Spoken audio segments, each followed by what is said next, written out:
Reminds me to check my I know. Good evening, everyone. Welcome to the September 12th Board of Selectmen meeting at Town Hall. And I'd just like to let everybody know the meeting's being recorded and transmitted via cable television. And to start off every meeting, we do the Pledge of Allegiance, so please stand. I pledge allegiance to the flag of the United States of America and to the republic for which it stands, one nation, under God, indivisible, with liberty and justice for all.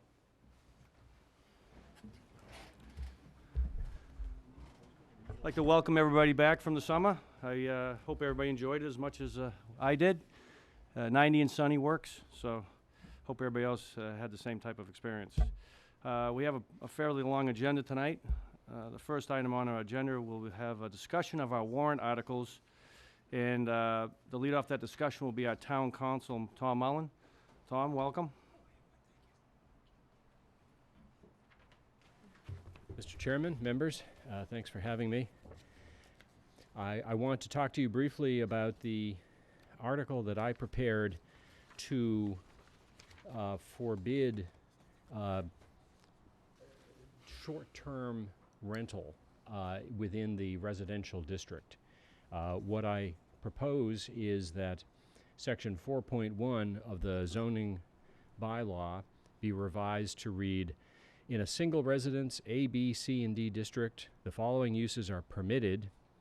And the first one would read, residential use of a one-family detached house with not more than one such house located on any lot, and this is new, provided that no such property shall be leased or rented for a period of 30 days or less, unless specifically authorized by the Board of Appeals under Section 4.1.1.3. And then also changing the Section 5.1.5, which has to do with allowed accessory uses. So it would read, a single residence A, B, C, and D district, the following uses are hereby specifically declared to be customary accessory uses within the meaning of this bylaw. And one would be the regular renting of rooms or the furnishing of table board in a dwelling by prearrangement to not more than 5 persons, and this is new, provided that no such renting shall be for a period of 30 days or less. Now, my caveat in all this is municipalities around the country are wrestling with the challenges posed by Airbnb and similar entities. So there are no guarantees about what will work and what won't. I believe, though, that the Attorney General would probably approve the amendments that I just read you, and that they should have the effect that we are hoping for, which is to make clear what I think is already implicit in our zoning bylaw, that temporary rental is not an allowed use within the residential district of our town. Great. Now, we had obviously had some prior discussions about this. Is this as strict as we could be on this subject and still get through the Attorney General's office? Is there any other provisions that we could add to this to make it any more definitive, or is this as strong as we could probably make it? I don't see really how we could improve on this, because the purpose is to make sure that temporary rentals are not allowed as a residential use. Mm-hmm.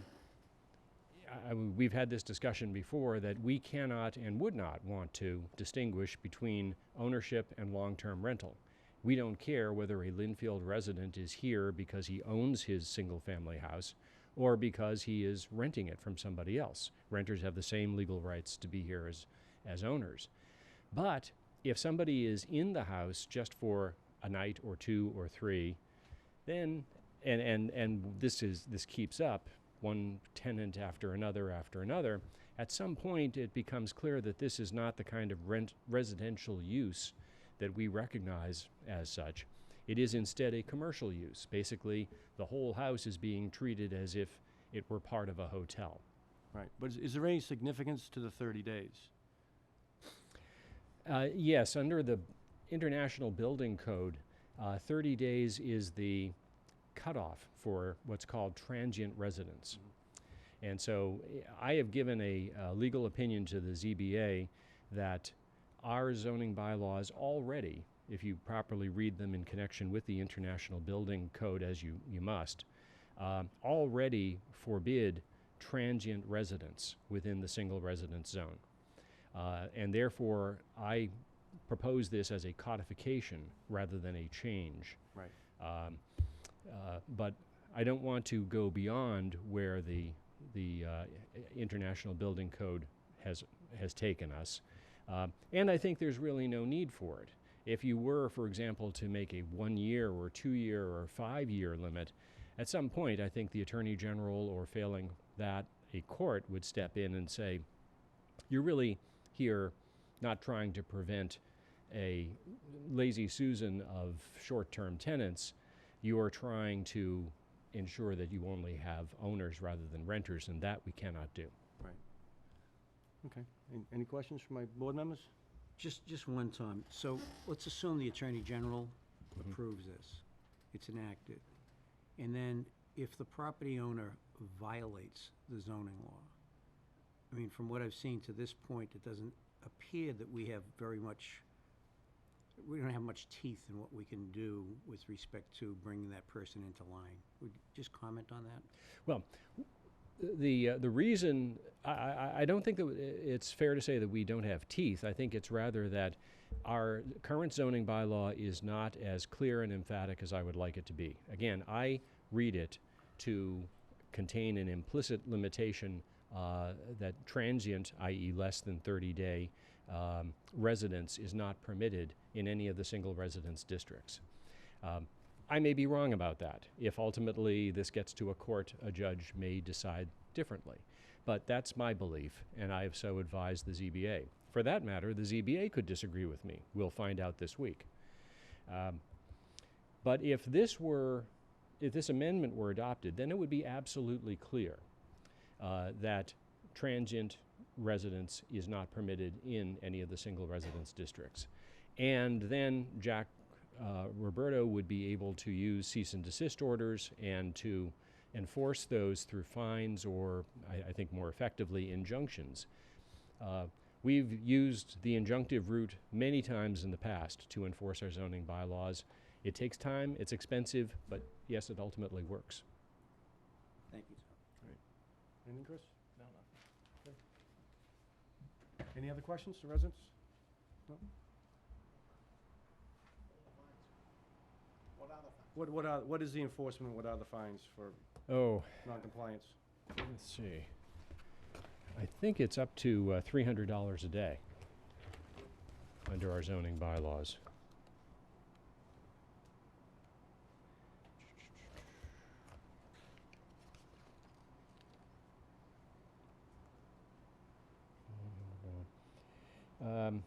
No, actually, this has not been changed since '77. It's $100 a day. So should we? So Tom, would you recommend that we revisit that as well? I think at some point in the future, I don't think it's worth amending the or changing the warrant at this point. One, $100 a day or $300 a day, it's a lot of money because it adds up. It is a per day fine. Right. Second, as a practical matter, I can tell you, you very rarely recover everything, if anything, when you seek fines in court.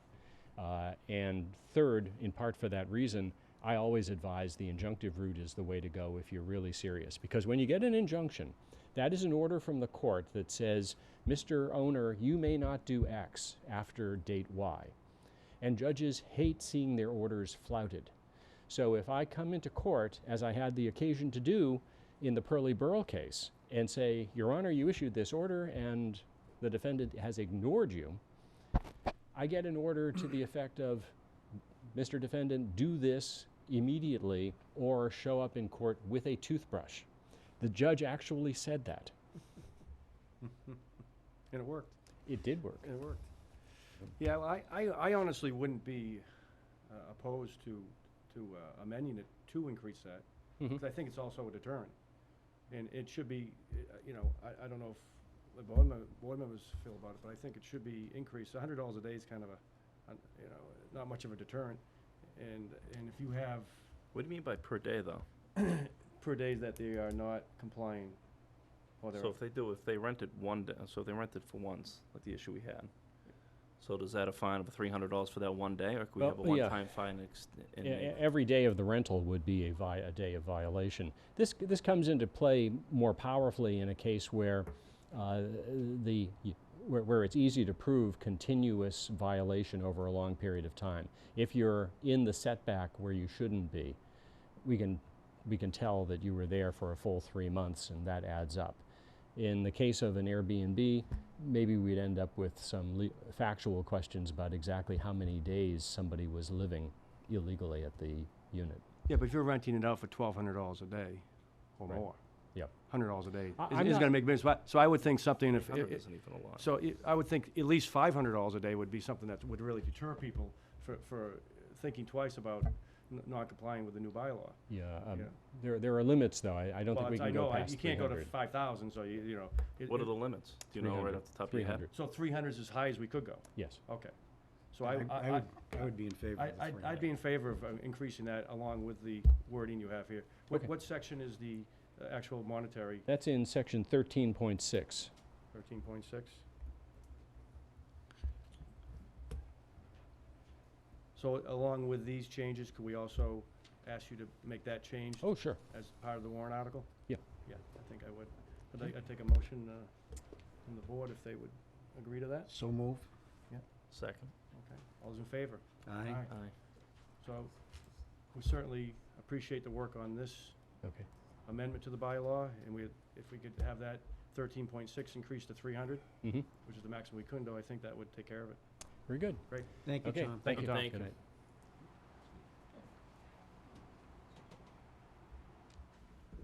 Mr. Boudreau, would you like to go over the rest of the bylaws, the town warrant articles as we have in front of us today? Right now, we have 9 in front of you.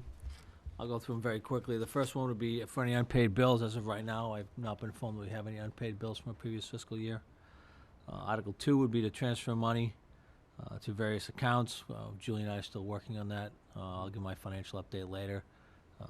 Right now, we have maybe 1 or 2 accounts that might need some funds, but we're still working on those numbers.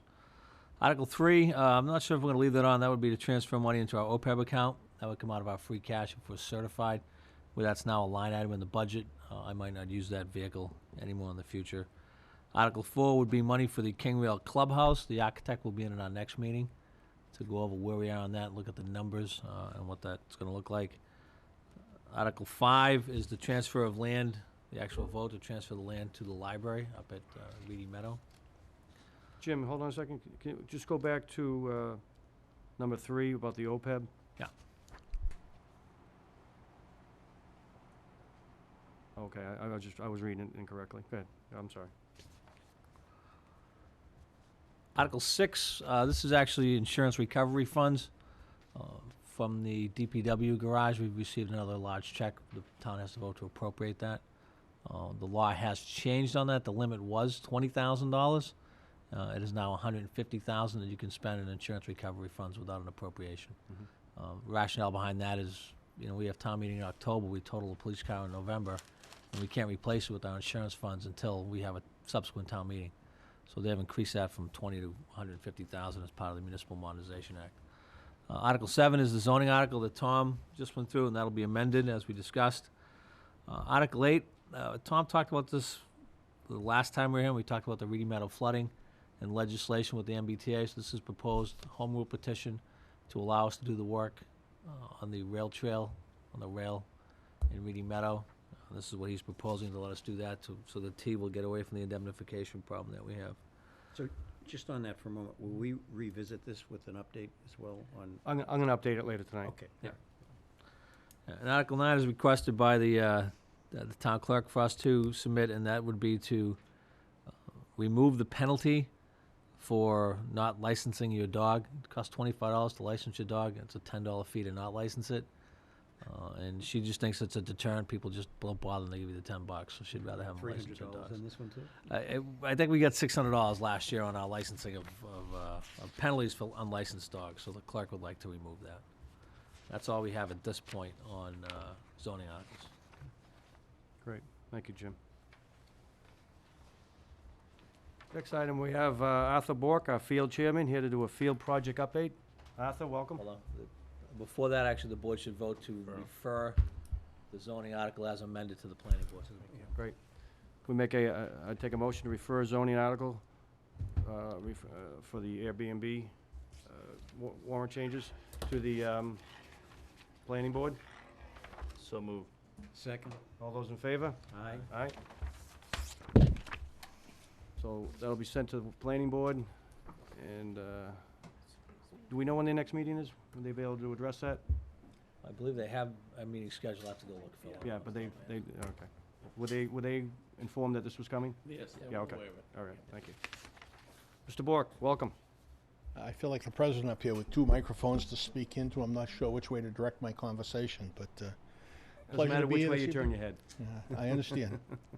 Pleasure to be here this evening to update you on the townwide fields project. Before we started, I know Mrs. Barry is here and Mr. Stead from the high school area, so I just want to update you on the high school first, and then if you want to take comments on that, and we can move on to the other project, that would, I think, help some people get out of here. But you know, the high school project has been done for quite some time. We have made a couple of, one change up there. We added a wall around the baseball bullpen.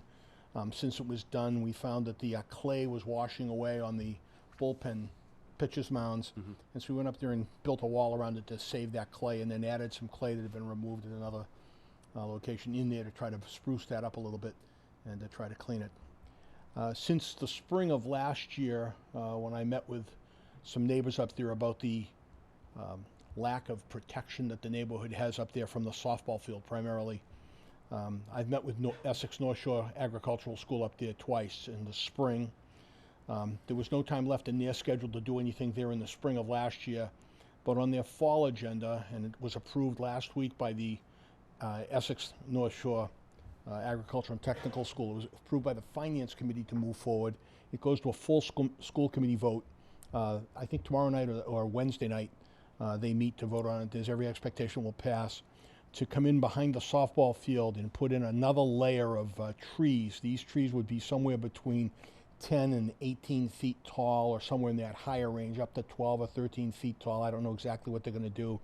I haven't seen the landscape plan. They can't work on it until they get approval from the school committee for the project. Once they do that, they're going to do the plan immediately. Their expectation is that they'll be back in there around the last week of September, first week of October, to plant these trees. And essentially what they're going to do is try to take it outside. So after the baseball field was built, the neighbors expressed their displeasure with the bullpens, not the bullpens, I'm sorry, the dugouts that were there, and describing them as a dumpster-like look. And they weren't completely wrong. I mean, they weren't very appealing from your neighbor's house.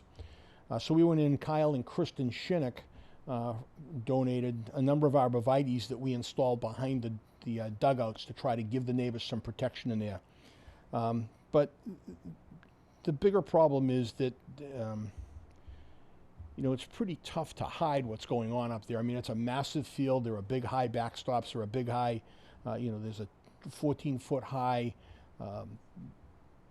batting cage up there. There's, I mean, a lot of stuff that makes it much more difficult to hide. And so to try to conceal it, you have to look at the lines of sight between the neighbors' houses, including the second floor is one of the issues, and try to see what they try to keep them from being able to see into those second floor windows or the first floor windows. And a lot of it we've done with the arborvitaes is they continue to grow. The lower level will be fine, but the upper level is not. So we're going in with this Essex Tech project to try to increase the, reduce the lines of sight from the field into these homes. That'll do something. We're basically looking to try to get above the sight lines that are protected by the fence that Mr. Stead has put in, and protected by the lower arborvitaes that are there. How far around they're going to come, I know they're going to come at least around to the back of the bullpen, to the back of the dugouts, I mean, with this higher level.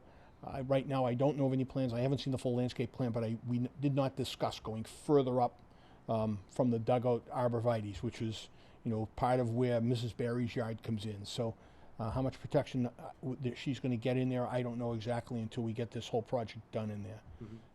There is about $32,000 left in the high school account that's been sitting in there since we finished the project. There was a little bit more when we finished, and we've added some little things to the different walls and stuff that we had to add to tweak that project to make sure we had it all right. We had some small drainage issues where the wall protected us and that type of thing. So we did some of that work. But there's about $32,000 left in that account. I would estimate that $15,000 to $20,000 of that's going to be used for this tree project with Essex Folk, even though they're doing all the work and they're bringing all the machinery, and we still have to provide the products that they're going to install. Right. So that's where we are with that project. If you want to take. Yeah, well, if we could just stop it there, and I know Mrs. Barry, Mr. Stead are here, and I appreciate you coming. If you'd like to speak to this at this time, I think this is the best time to do it before we get on to the whole project. Then we'll pause now and take your comments, because it is something that I believe most of us are aware of, and we'd like to, hopefully resolve. I'm Judy Barry, in case no one knows who I am. I've been around for a long time. I actually graduated from Linfield High, and my concern is that upper softball field, when they're playing over there, it's like they're right in my yard. And I would love to have any one of you come and see what's going on there. And I have a lot of concerns about the noise level, and different things have happened. The baseball players use a boom box. I played a lot of sports in my life. I never had a boom box going at practice or anything, but I actually went down to the coach and he turned it down. And at the softball field, I don't know who they rented out, but there were a bunch of guys there, and they were playing kickball. They're swearing, they're yelling. Nick has, a little baby. His wife is watching over there. And I don't know who's in charge of renting that softball field out, who rents it, but it's like out of control. And I have no sound barrier and no blockage of these people that are over there. And in the summertime, this was a new one. The rec kids were over in that field, and the counselors were sitting on little lounge chairs, and these kids were just like let loose to scream, running around every single day. I'm here on behalf of Nick and Roland Sherwick, who lives on Kenniston. He's has an objection to the usage, the heavy usage, and the noise. And also Bob Whalen, he objects to the lights and the noise. And it's like, all of a sudden, this nice little private area it's like I'm in the middle of Fenway Park. And I think our neighbors, deserve a little TLC from the board. I have a list here of what I think should happen, and could build a berm around the softball field with tall shrubs or trees. I just have the noise levels out of control. And the guidelines for the time of play, they're over in that batting cage at 7 o'clock in the morning on the weekend, and it's like ping, ping, ping with the metal bats. It's like Chinese water torture.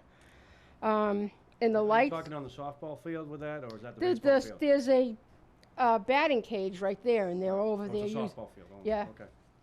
And the lights are on. Like this summer, they were on till like 10 o'clock at night, and kids are over there running around. I don't know what they were doing. Excuse me, right there. Are there lights on the softball field? No, this is in the other field. You're talking about the soccer and football fields Yeah, across the way. that's Okay. our concern too, is the lights. Okay. And I don't know how you do this, but you'd screen who rents the fields.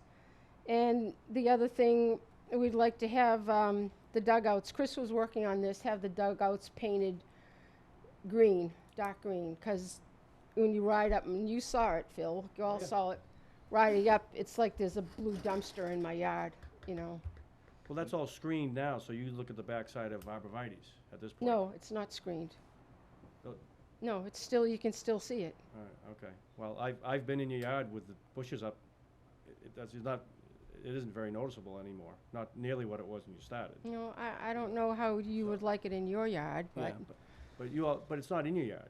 I Yeah, don't know but what it's it is. right next to my yard. No, I think it's certainly noticeable. It looks like Yeah. a dumpster, I think, as Yeah. Arthur The shape said. of it Come does, up- but- It looks like it. No, but I don't, Chris said he talked to the superintendent and she agreed to have it painted green, dark Well, no, green, so so what we it- just what sort would of blend Is in. that something, Arthur, we could do at the back of that? Ken, the minute you do, you start tampering with the outside surface. I don't know what. But just the very back, because we're looking just at the back of it. Yeah, Don't know what you're gonna do to the warranty on the thing when you start spray painting it or painting it. The minute you do, any finish that's on there is changed and you're done. I'm not saying that's a bad thing. It's Could we look into that? Because I think at least that's somewhat of a camouflage for that Yeah. structure itself. but if you, and I talked to you, Phil, about extending those high trees down past the outfield of the softball field, because they just go to the end of the dugout. Right, and I think we should all take a look at what the final landscaping plan is Okay, that's gonna come from Essex Tech. Because that's a big step that Arthur's been working on to get that addressed. So, and I know Mr. Stead's side was gonna get some of these tall trees to Yeah. start filling in that sight line, but it's also, we can see what we can do to address your sight line. yeah. You know, that'll cover both sides. Well, whatever you do would be greatly appreciated. Okay, thank you. Appreciate it, Judy. Nick, did you wanna speak? Yeah, I mean, do I have to get to Sure, yeah, you can come over, introduce yourself, give us your address and all the, Nick formalities. Stead, Keniston Road.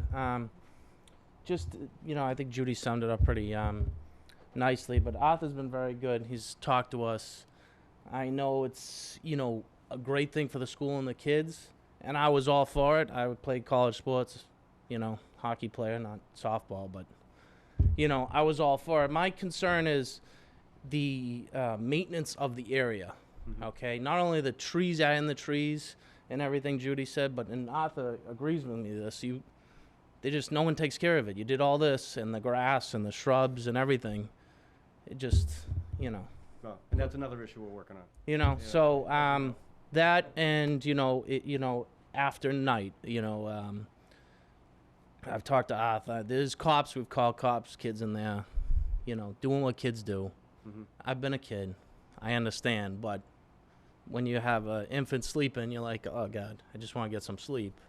Right. If we could just have a drive-by, I'm excited to hear about the trees. That's great. And I appreciate, Arthur's concerns, listening to all the neighbors. I appreciate you guys giving us the opportunity to have our voice heard. So thank Great. you. Thank you, Nick. How do we find out about, what the school, what Essex Ag is gonna do in the plan?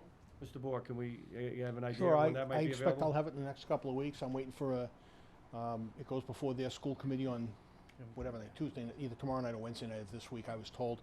And I expect to hear back from their landscaping instructor, and there's 2 different classes that are involved in this up there with regard to that. So they need to, again, they need to approve that first before they can go into the architectural landscape drawing software and start drawing this stuff out. When they do, they'll be back to us with some plans. But we'll take a look. I mean, I'll be honest, I have great sympathy for you guys up there. You've put up with a lot. It's a huge change taking that field and converting it from the grass field that it was into what it is today. I think with regard to the softball batting cage, that would absolutely drive me insane at 7 o'clock in the morning. I think there are some constraints, and we probably need to just talk to the Recreation Commission to say you can't be on that field before 8:30 or 9 o'clock in the morning. I mean, it's one thing, at some point we have game schedules, whether it's softball up there, it's kiddie soccer, we have game schedules that start, but there are certainly restrictions on when those fields can be used, and that field should be able to be locked out so that they don't have to do it early morning. You'd be hard pressed to keep that from happening at 2 or 3 in the afternoon, but it's, I think, unreasonable to ask the neighbors to accept that at 7 in the morning.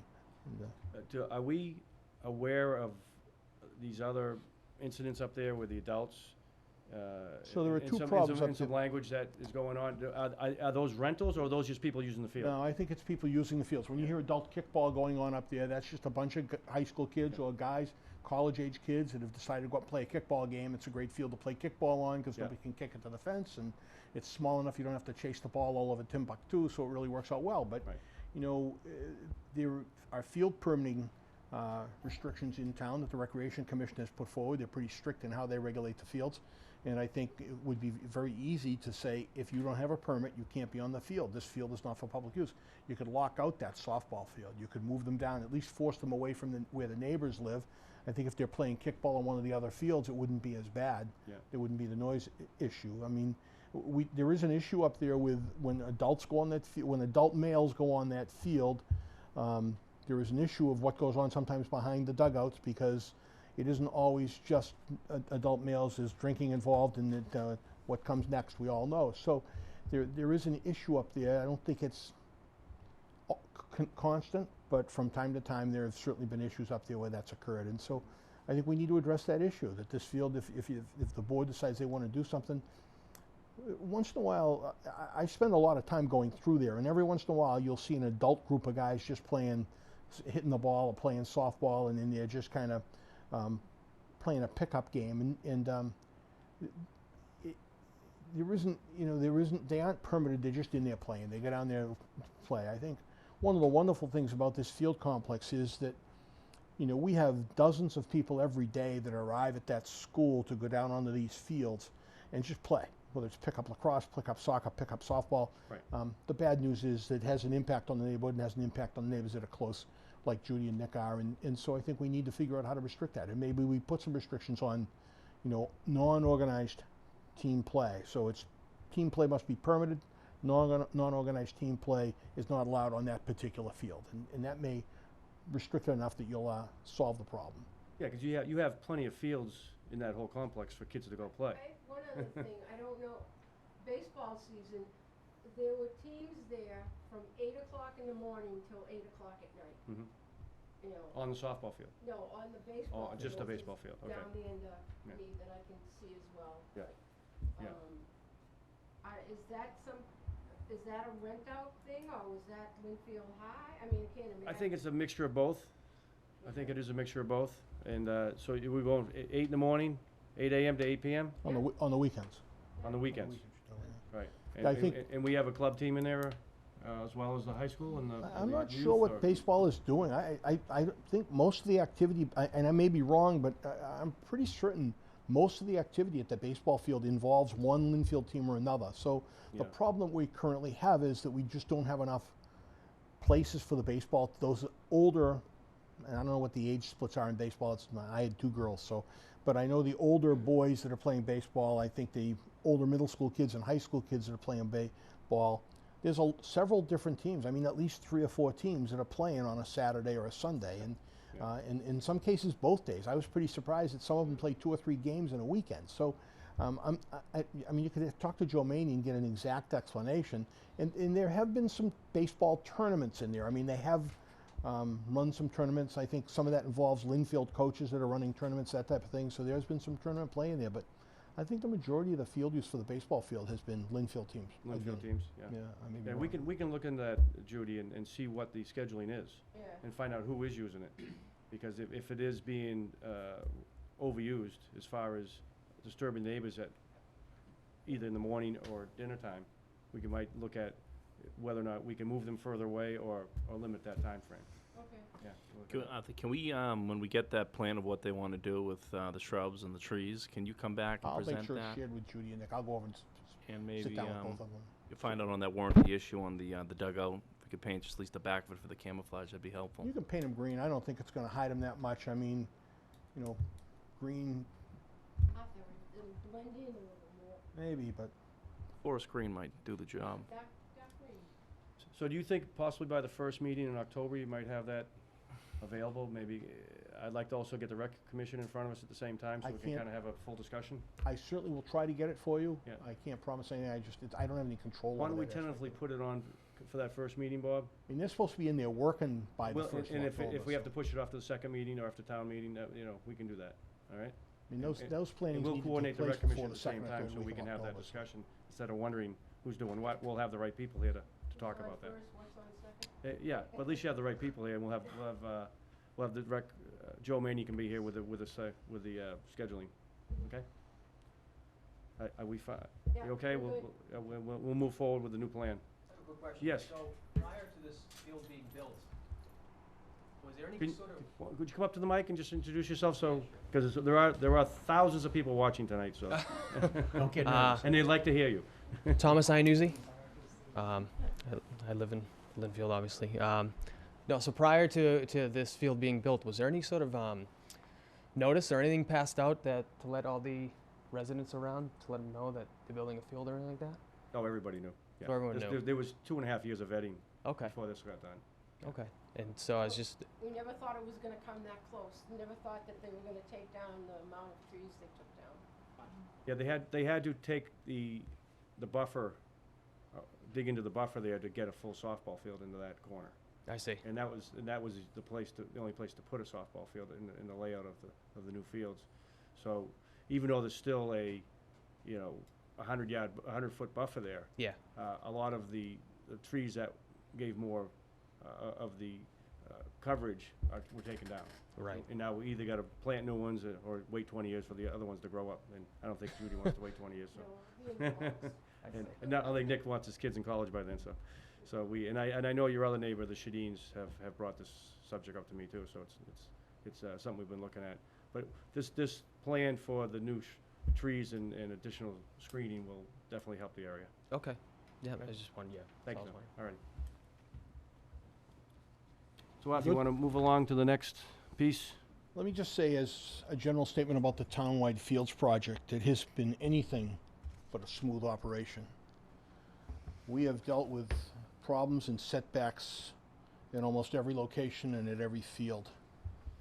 And there is no particular reason we can point to for this other than when you work on these facilities that have not had anything done on them in tens of years, 20, 30, 40 years, some of them, you inherit all of the problems that were buried before, and things just aren't normal. So whether it was getting into a field that allegedly had a deep well and finding out that the deep well was there, but it would only pump 3 to 6 gallons per minute and wouldn't provide sufficient water to water the fields, or getting on to Newhall Park and finding out that we had major drainage issues with water coming down off the watershed property behind the Valley High and through the wall, so much so that we had several inches of standing water on the baseball field down there when we had a 1-inch rainstorm. Whether it's those types of issues, almost every field we went to, we encountered different problems. And as a result of that, while we've completed a substantial amount of this project and we'll wrap this thing up before the end of the year, hopefully, there is a certain amount of work that was originally scoped to be done that has not been done, that cannot be done without further consideration by this board and perhaps another appropriation, or not perhaps, but without another appropriation from town meeting. So I'll get to that shortly, but I just want to start talking, and I also want to say that my apologies from a very personal perspective to the Superintendent of Schools, Jane Tremblay, to Julie Mallett, Joe Maney from the Recreation Commission, and the entire Recreation Commission, because we moved some of the people that were on these fields. We displaced them this summer on some of the rec programs to operate them at different locations so that we could get into a couple of the schools and do some of the work. And then when we got to do it, it came time to pull the trigger, we just couldn't pull the trigger because we didn't have the money to do it. Projects were over bid limits that we had not anticipated. They came in higher than expected. Because of that, we would have had to put them back out to bid, and we just didn't have the time frame to do it. You're working in a very narrow window there with 2 months from the end of school, June 23rd, to try to get this work finished by the 3rd week or 4th week of August so that they could get back into school without interrupting the school. And the choice was the Huckleberry Hill School would be a very good example. We were going to go in and replace the entire all-purpose field. By the time we would have gotten that out, it came in over $35,000, which we had not anticipated. Because of that, it would have to go out as a formal bid process to write the spec, get it in the general ledger for 2 weeks, then come back out, put it out to bid, and get it done. And get it bid would have taken another couple weeks. By the time they actually would have gotten mobilized and in there to do the work, we would have been into August, well into August. and the field would have been out of service for another 8 weeks, which would have taken the kids off that field for the first 2 months of school, and that's just wasn't acceptable. And because of that, we didn't do the work. And you know, I've been back to town hall several times to try to talk about an alternative plan, and I'll discuss that before I'm done tonight. Let me start by talking about the middle school. So the middle school project we did as a trade-off, if you will, for lack of a better description, with Mr. Monastero, who owes the town a Little League field down behind the Council on Aging.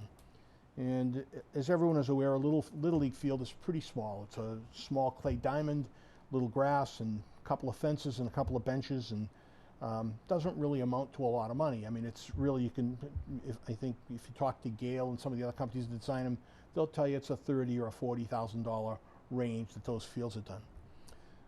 Mr. Monastero owed us a Little League field. We went to him and said, in lieu of that, I didn't go to him, members of the board and Mr. Boudreau went to him, and as a trade-off, let's redo the middle school field, which involved ripping the infield up, ripping the clay out, reclaying that field, resodding the infield, ripping the area around the infield along the first and third baselines up, sodding the area next to the base pass, and then hydroseeding the areas around it.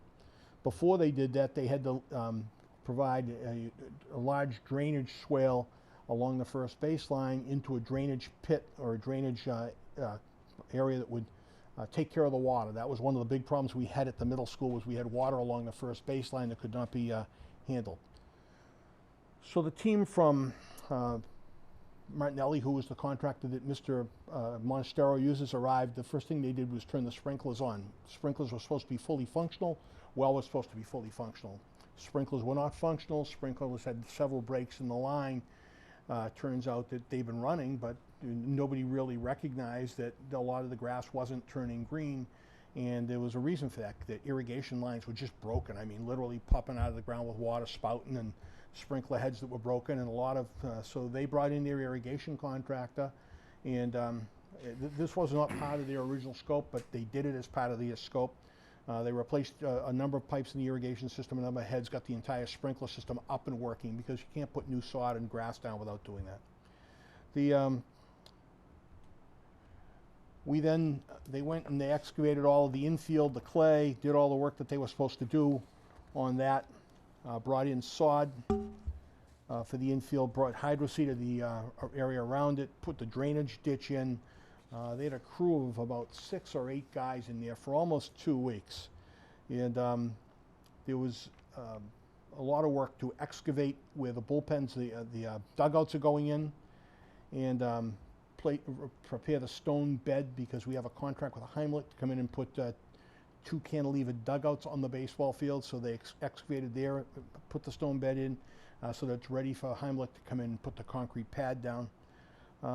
But once they turned the sprinklers on, they found out that we exhausted the well in a matter of an hour or so. And it turns out that the well can't replenish the water, and because of that, the town, some 15 years ago or so, had placed 2 1,500-gallon storage tanks in the ground that the well pumped into to build up the water before they put the pumps. But even those tanks, if you do the math, 6 gallons a minute, trying to get 3,000 gallons of water, it takes several hours to get that to replenish. It couldn't keep up with the sprinklers. So as a result, Martinelli brought in a tanker truck with, I think, 15 or 20,000 gallons of water on it, and it had a water gun on it, and they would fire it off. They would fill it down in South Linfield, so that it was not in violation of the water ban up here in Linfield Center, and then fire it off out there, and they would water the lawn up there, and they were doing that every 3 or 4 hours. And even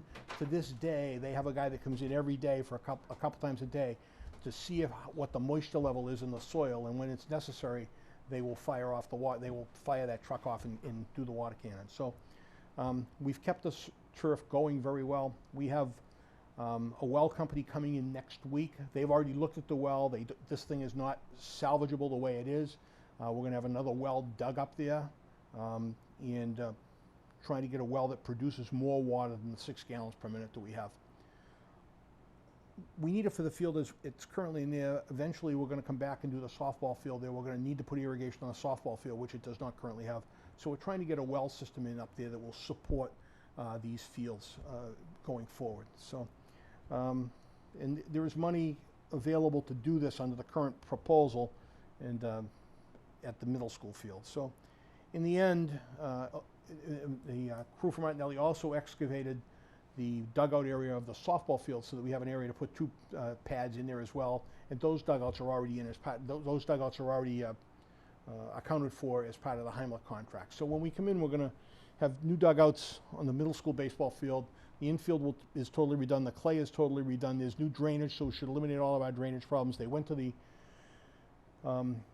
batting cage there, they cleaned up the whole batting cage and they made repairs to some of the areas that needed repairs there.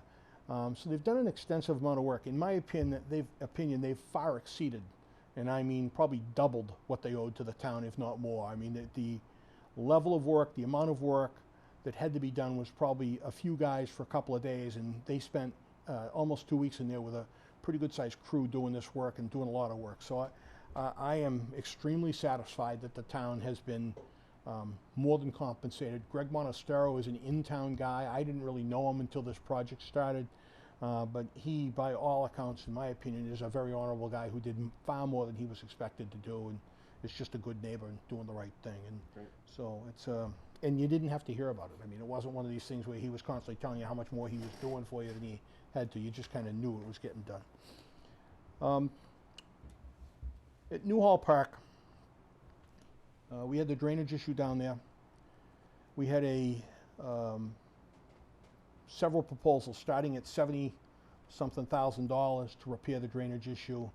We had good cooperation from Andrew Lafferty and Charlie Richter from the DPW working on those drainage proposals to try to get a more reasonable cost and a more reasonable proposal. Working with Gale Engineering, who are our consulting engineers on the project, we did probably a half dozen redesigns of the drainage problem down there and brought the cost down to about $40,800. And that was an approved change order that we approved to repair the drainage system. And the problem down there is all the water coming off the wall behind the Valley High all runs down into one area. And it was the exact area where we were doing a lot of the infield baseball work, the backstop in the area, the backstop and home plate on the big field down there. So they approved that. We also had a problem on that field with the irrigation system had been installed by Little League Baseball many, many years ago, and it just wasn't doing what we thought it was going to be doing. So we have some irrigation expenses that run on above the original project. The tennis court looks great. The parking lot looks great. I think there's a lot of work that needs to be done on those fields to bring them up to speed that wasn't done as part of this project. I think the fields were in better shape in 2012 and 13 when we looked at them than they are currently. They've, over the last 3 or 4 years, they have deteriorated pretty badly. So there is a lot of field work that needs to be done, and that needs to be explored going forward. The contractor discovered that the slope of the parking lot for the handicap spaces did not meet the code. That was a miss, I think, by our engineering firm, Gale, who apparently thought it would because there were handicap spaces there. They never measured it. Well, it turns out it won't. So they've repositioned the handicap space down there, and we were doing some work to do that. That's another change order. But once that handicap space is once that handicap is put in place, the parking lot will be sealed and then marked with lines, and that will end the work at that field by this contractor, by Heimlich, at that field. What's your time frame on that, Arthur? I would say that he's talking about getting back in there in October. To be fair, he had tried to get in earlier on this year. We did not have an approved plan for the handicap spot, and we didn't have an approved plan for some of the work that he had to do, and we didn't have the middle school ready, and so he asked if he could wait and hold on that until he came back in to do the dugouts at the middle school and some of the other work. He didn't want to remobilize his crew in here, and it saved us a lot of money not having to pay remobilization costs on the handicap parking space. And so he said, you can go back and do it all at once. There was no rush on the baseball dugouts getting them installed because baseball season ends till the spring. We just needed it done before the end of the year. He's on another project. I would like to have gotten Newhall cleaned up and finished, but it wasn't catastrophic if we didn't do it. So we just said, we'll let you skate until you come in to do the dugouts. When they come in to do the dugouts and the handicap space, they're going to do all of it at once. I think their plan is to get in here sometime the first couple of weeks of October. And so it'll definitely be done. I can promise you that we'll make sure it's done before the end of this year. If it gets done sometime in October, I think is roughly when we expect it. But it depends on some of the other things that are going on with him. So, as a result of the Newhall project, we were dealing with the drainage issue and dealing with some other issues. The budget was not sufficient to go back in. So we went. I should start by saying, we went to both Summer Street and Huckleberry Hill schools with vendors. We thought we could just get 3 bids and get the work done because it would be under $35,000. The first vendor we brought on the site, who has done a lot of work for the town, looked at it and said, this is at least $50,000 worth of work at Summer Street, and at Huckleberry it was even more money. And so we had a second guy take a look at it, and they said the same thing. And so we just backed away from doing that field because it has to go out to bid and be a more formal process. In the interim, we're into the problems with Newhall. We were over budget there. The total change orders are somewhere around $70,000, $74,325 on what was originally a pretty tight budget to begin with. And so we just looked at those schools and said, let's back away and fix these other problems. So we backed away from both the Summer Street and the Huckleberry Hill School. We did repave or resurface the rubberized surface on both rubber playground surfaces. We did that primarily because it was a liability issue. The rubber playground was all breaking down underneath the apparatus, and it was my feeling, and I think others that looked at it, that it needed to be done to make sure that we protected the kids.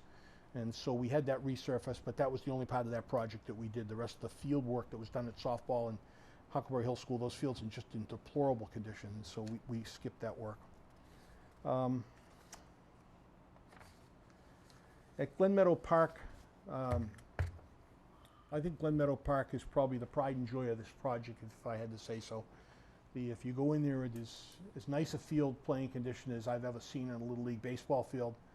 Heimlich, who did that work as well, went in there. They redid the clay, redid the infield, redid the outfield, put in the cantilever dugouts, put a pad for the bleachers, put a pad for the porta potties. We had a $14,000 change order there because we went in and we were replacing all the fence on the field except the backstop. And when we looked at all the black fence in place, and there was still silver fence, and it was pretty rusted silver fence on the back of that backstop, we made a decision to replace that. So we left the poles in place to avoid expense, had them painted black, and replaced all the chain link fence that was there with black chain link fence. And that really finished off that project. And the field, by all accounts, looks pretty spectacular. It's a great place to play a game, a great place to see a game for the parents. The project that's come on afterwards with the town doing the playgrounds out behind it, when the playgrounds are done, and many thanks to the board and to the Linfield residents who are up there doing a lot of work for nothing, that park is going to be a very, very nice park to see a game, to have kids play in. Townscape is coming in behind it to put in some fences around the playground so the playground is secured. And Heimlich has replaced or resurfaced, as part of their project, the basketball court and the tennis court up there. So the park is just really in great shape. The well is running fine. We just could not have made out better there. And that whole park is really, when it's finished in another couple of weeks, it's really going to be something spectacular. So that is my overall report on the current condition. My suggestion would be, and I'd like to get the board's permission to do this, I'd like to reconvene the Fields Committee, who hasn't met in several months, and if the board wants to change it and have another committee, that would be fine with me. Reconvene the Fields Committee, go through a list of work that I've prepared, and I think there's a copy of it around, and certainly can make it available to people that want to see it, but there's a list of all the work that needs to be done at these fields that I've come up with based on the feedback that I've gotten from the different sporting groups over the course of time, and take another look at this and see what the Fields Committee wants to do, and go back to the people at town meeting and see if they want to move forward with a furtherance of this project to take this to the next level. I think we've got some really nice playing fields, but there's work that still needs to be done. Some of it includes stuff that really isn't under our jurisdiction. The all-purpose field at the Huckleberry Hill School isn't really used by any sporting groups. It could be if it was in better shape, but it's not currently used, but that needs to be redone. Right next to it, the playground is so cracked and so bad that you can't, the kids are literally, I think, close to being unsafe. I wouldn't say they're unsafe, but close to being unsafe playing on that playground. It's all cracked up. It needs, I brought Andrew Lafferty down here we looked at it, it needs to be pulled up, the asphalt needs to be pulled up, ground up, and that needs to be resurfaced. You're talking about a hot topping project that's probably gonna be $150,000 to do or more. It's an expensive project. You know, it really doesn't come under the scope of the field work, but before we go in and put trucks over the hot top to go to the field, before we replace it, let's put the trucks over the hot top that have to go to the field and get that work done, and then come in behind it and hot top that pavement. So there's a lot of little stuff like that that needs to be done that could either be part of this budget or part of a separate budget to get those projects done. With regard to the field project, as I've already reported, there's $32,000 left in the high school field project.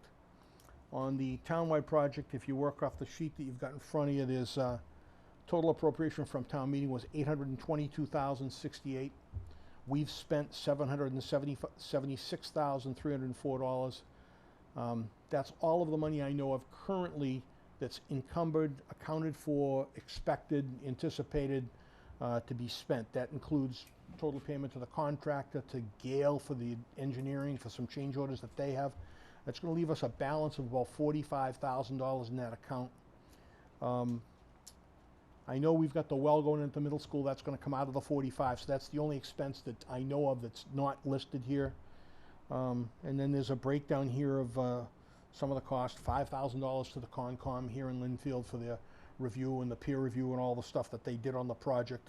And the change orders that are here, some additional gates at Glen Meadow and fencing chases at Glen Meadow, and dense grade stone dust at Newhall. So that the explanation for that is there was a 9-foot wide path that was down behind the dugouts and all of that was supposed to have 4 feet of grass next to it, and in the end we decided to make that all stone because it just didn't make any sense to have grass in there. It just we wouldn't have been able to maintain it, and it would have just gotten trampled. So there were some, again, changes that we made on the fly trying to make this thing right, and but we still have balances in both accounts. We haven't I haven't overspent yet, so it's where we're at. But we also have a lot of work that needs to be done. I would suggest the work that was part of this original project that hasn't been done is probably going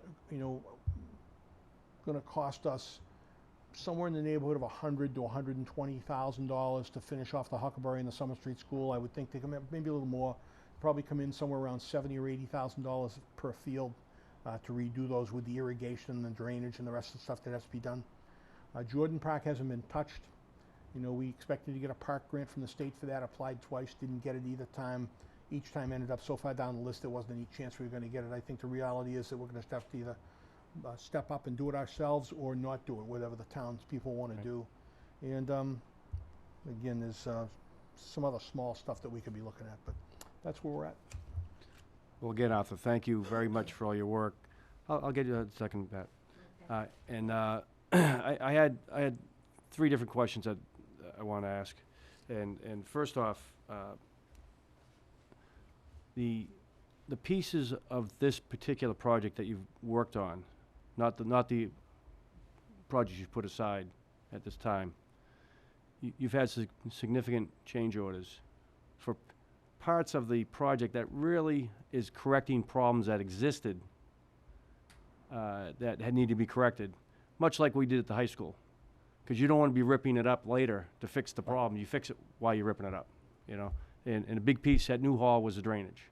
The drainage coming from the Valley High Wall, and that had to be addressed now to get that project in. It wasn't part of the project in the first place, but it had to be done at that time.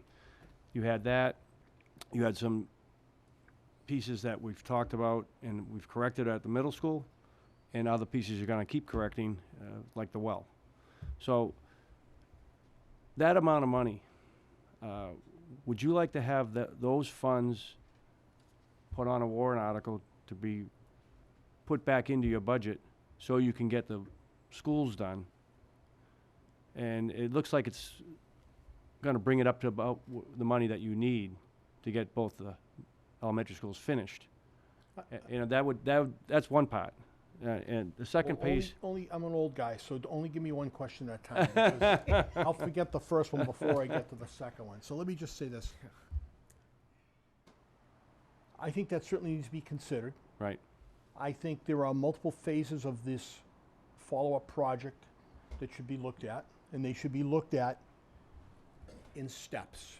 So, you know, my recommendation to the board would be decide what needs to be done, break it into groups, and then I think we go to the people and let the people decide what they want to do. Do they want to fund X number of dollars to do the 2 schools? Right. What I would call recovery money to some degree, but again, it's going to take more than we had originally budgeted for those 2 projects. So it's not like we can just replace the drainage money for $40,000 and we're going to have enough to do this. We're not. And so the question is, do they want to step up and spend a little bit more money to get these schools done, or do they want to leave it the way it currently is? Right. And then there are other facets. Do they want to do Jordan Park? I mean, that's a $750,000 appropriation if we want to do that the way was discussed by the field committee with the new parking and the new drainage and all the rest of the stuff, trying to protect some of the neighbors there. You know, that's a $750,000 project. So the question is going to become, what do the people want to do, in my opinion, on that? Right. And then there are other facets of these projects that need to be looked at.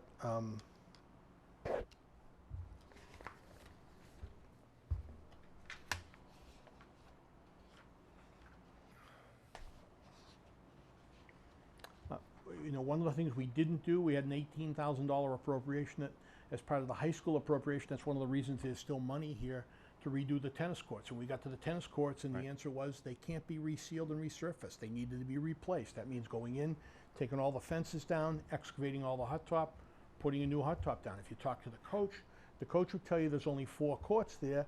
To play league play the way the high school leagues play, they really need 5 courts there. So if we're going to go in there and redo 4 courts, do we want to add a 5th court to make it the right way? I mean, these are all, I don't have the answer to these questions. These are the issues that really it's going to depend upon what the people want to do with their money and whether they want to address these types of issues. And you know, the high school, that's one example of, you know, places that we need money. And to redo those courts is over $100,000. The 4 courts that need to be done, they need to be taken up, all new resurfaced, new surface put down, painted, skimmed, new nets, new fences, because you can't put the old fences back up. I mean, it's a major project, and it is majorly expensive, and it's a real, you know, but to spend the $18,000, just go in and seal them and paint them was not going to resolve our issue. I mean, we had 2 different companies come in and look at it, and they both said the same thing: it can't be done. So they said it could be done. They take our money, but we'd be wasting it. So we decided not to. So there are those types of projects, Mr. Crawford. And answer to your question, do I want to replace the drainage money? Yes, but we need more money than that to finish off the Huckleberry and Summer Street schools.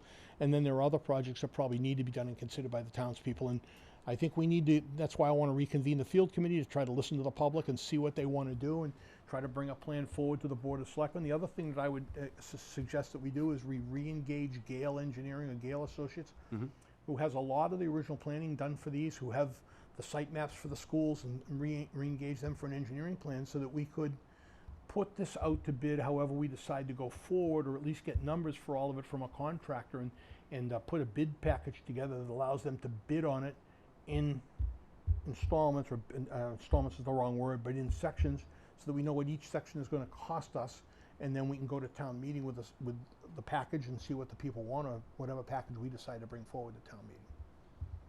Well, you've touched on a couple of the other 2 questions I have. First off, the Jordan Park project is a large project in itself.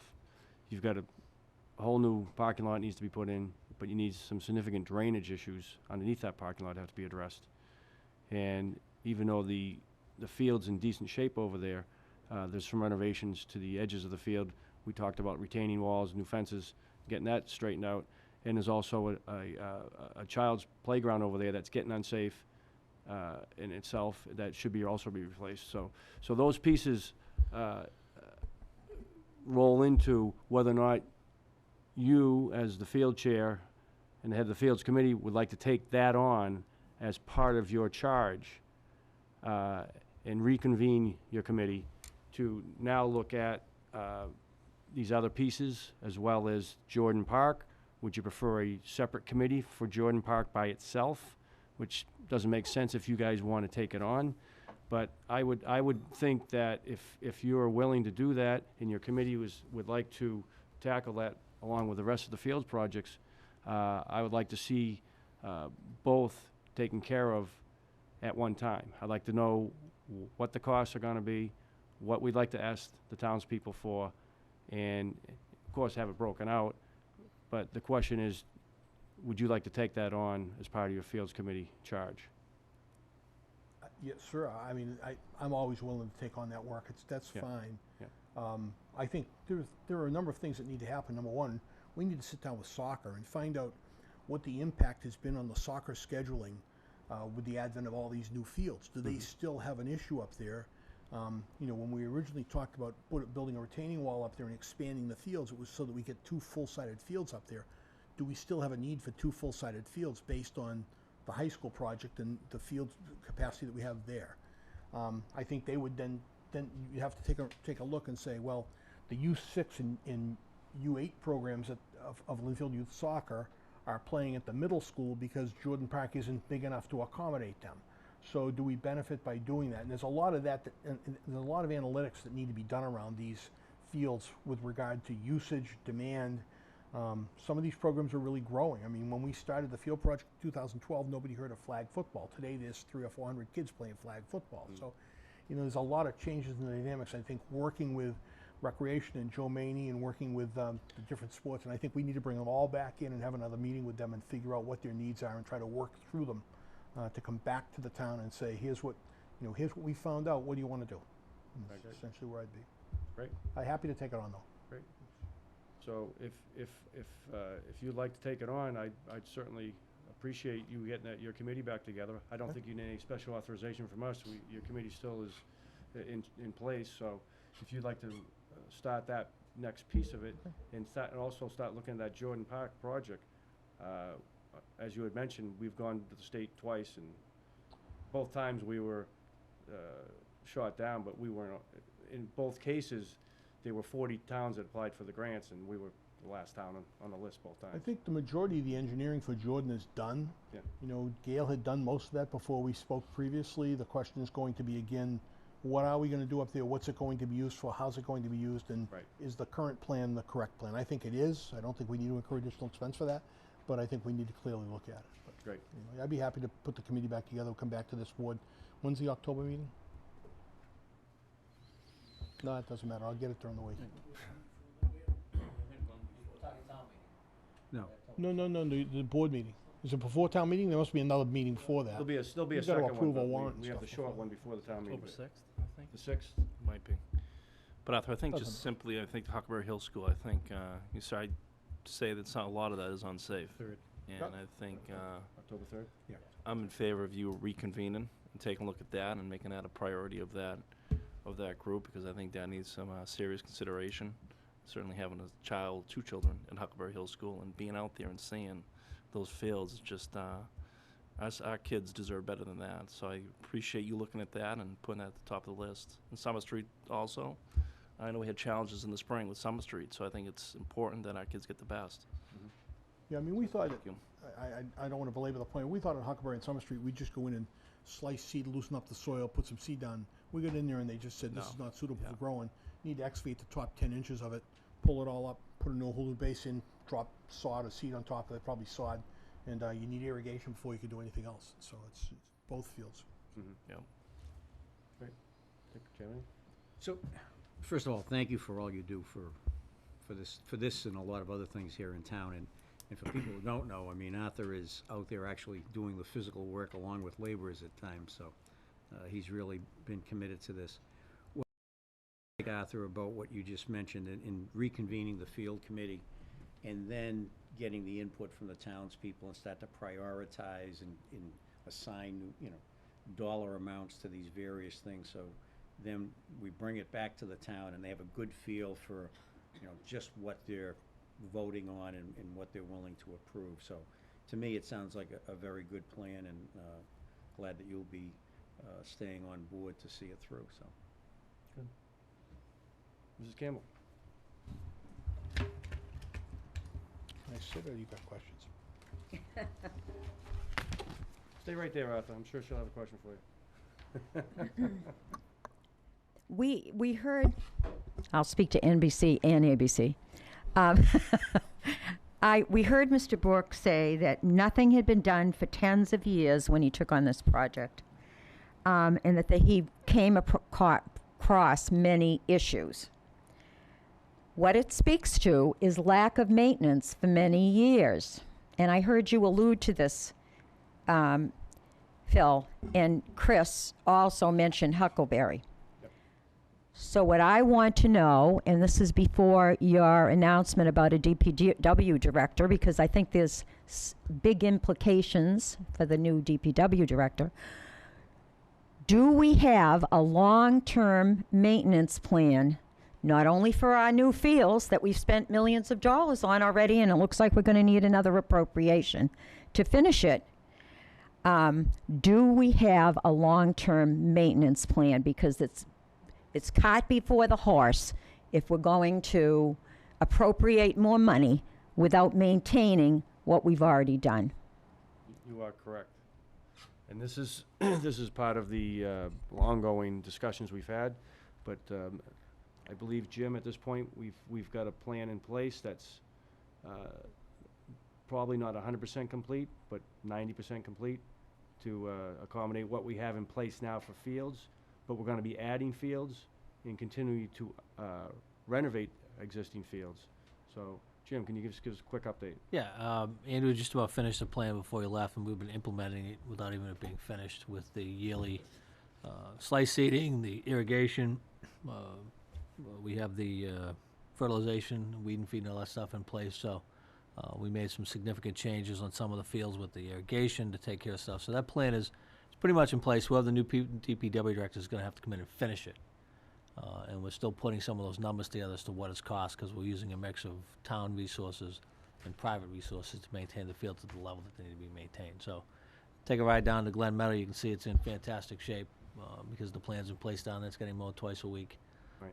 You know, part of the issue we had up at Newhall is when we were doing all the drainage work, we had to shut the water off. So was it probably May and June, Arthur? April, May, or May and June, we had no water at Newhall Park, which is one of the main reasons those fields look the way they do. There was no water when the growing season was coming. So, but that plan is pretty much in place. Andrew left it pretty close to being done, and the new guy's gonna have to come in and pick it up and finish it off. But to address Mrs. Campbell's question, we have our town common, our schools, town buildings, Exactly. cemeteries, all that's part of it. It's all part of the master plan. To tell you the truth, Mr. Bork worked hand in hand on that plan, because it involved a lot of what his project is, in updating and keeping and maintaining all the new fields that are getting put in, along with all the town properties. So it is a very comprehensive plan. It took several months to get correct, and I believe now we have a very well thought out master plan on maintaining not only our new fields, which when we're done will be somewhere in the $10 million range, and but our town buildings and our infrastructure throughout the town. So over what period of time is that maintenance plan? Is it a 5-year plan, a 10-year plan? Well, the plan's an annual plan. Well, I think we need a long-term You plan. maintain your You're talking more of a capital plan. Yeah, then. if you're Maintenance talking plan is- maintenance or capital, it's two different Maintenance things. plan is the annual work that we have to do every year to maintain the fields. And then working into that will have to be, there's a useful life of some of these things, so that'll have to be worked into our capital plan. So this needs to be replaced after 6 years, this needs to be replaced after 8. I think I'm talking about both. What we need is a plan not just for this year for maintaining the fields, and it's not just irrigation. It's grass trimming. No, again, there's the You annual know- maintenance plan, which is seeding, fertilizing, Right. trimming, cleaning, cutting. And then there's the maintenance of the infrastructure from a capital standpoint of, okay, a fence needs to be replaced after 10 years. I'm just throwing numbers out. The dugouts last 15 years. So those have to be incorporated into the town's capital plan, and those expenditures need to be planned. They're two different plans, but they go together. Yeah. But there needs to be a maintenance plan for more than just 1 year. It's an annual maintenance plan. It's what you do every year. In the spring, you do this, this, this. In the summertime, you do this. In the fall, you do this. So right now, the maintenance plan is, aside with cutting, you have your fall fertilizing, your weed and feed, your slice seeding, getting some grass down there because the grass grows best in the fall. And then at the end of the year, blowing out all the irrigation system, cleaning them out, shutting them all down. And then, of course, spring comes, clean up, turn the irrigation back on, slice seeding, spring irrigation, spring weeding, and then the annual maintenance. Mow twice a week, weed, bing, bing, bing. That's all. That's an annual plan. Mrs. Kalen, Mr. Bork, I think would like to also address it. We created a 17-page, you can stay right there, Mr. Gill. We created a 17-page Excel spreadsheet that breaks the functions down by task along the left-hand column, and it bunks down by field across it for every field that we have in Linfield. So if, for instance, it says groom the turf fields, it says yes at Linfield High School, no at all the rest of the fields. Mow the grass of the field, it says yes at all the fields except the high school. And it's broken down by month, by week for the entire year.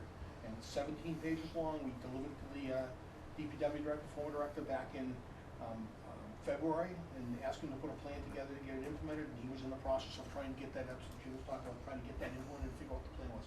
There's more work there than they can do with the existing DPW crew, even if the DPW crew actually work hard. Okay, because I'm hearing reports from various people that maintenance is not being kept up, and that's, yeah, yeah. I know, because it's not just, you know, young parents that I'm hearing it from. I'm hearing it from government people. I'm hearing it from all kinds of people. So I run a constituent office free of charge in Linfield. Thank you, Mrs. Campbell. Arthur, thank you for the update. Appreciate it. All righty. Thank you. Thanks, Arthur.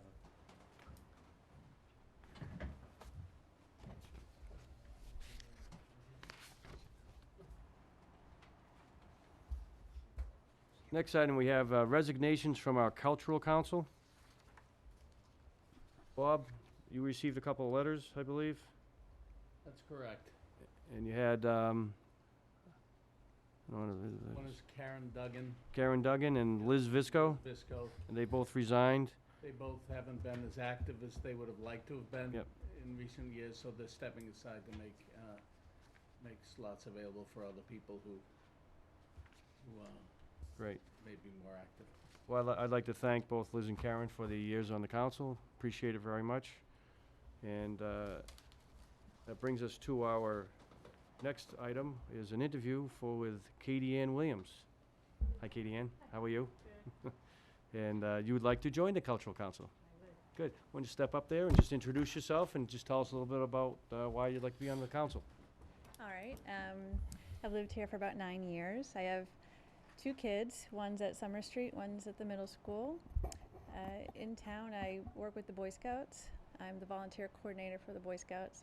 I teach religious education at St. Maria's. I help out with softball. In my career, I have 2 different degrees, one in computer engineering and one in fiction writing, my master's. And when I was in Virginia getting my master's, I really enjoyed the community of writers that we had. We had writers groups, we had readings, we had people come in and give readings, and I really loved to bring some of that to Linfield.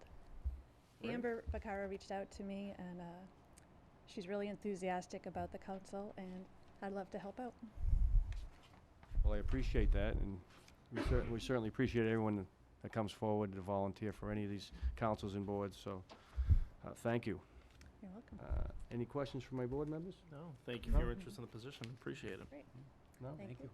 Well, I think you would be great on the council, and I would take a motion to appoint Katie Ann Williams to the Cultural Council. So moved. Second? All those in favor? Aye. Thank you very much, and welcome Thank you. aboard. Next, I have Library Building Committee, Nick Connors. Nick, hello. How are you? Come on up, introduce yourself, tell us where you live and why you'd like to be on the Library Building Committee. Sure. I live in West River Drive with my wife and a 3-year-old and a 4-month-old. We've been in Linfield for about 3 years.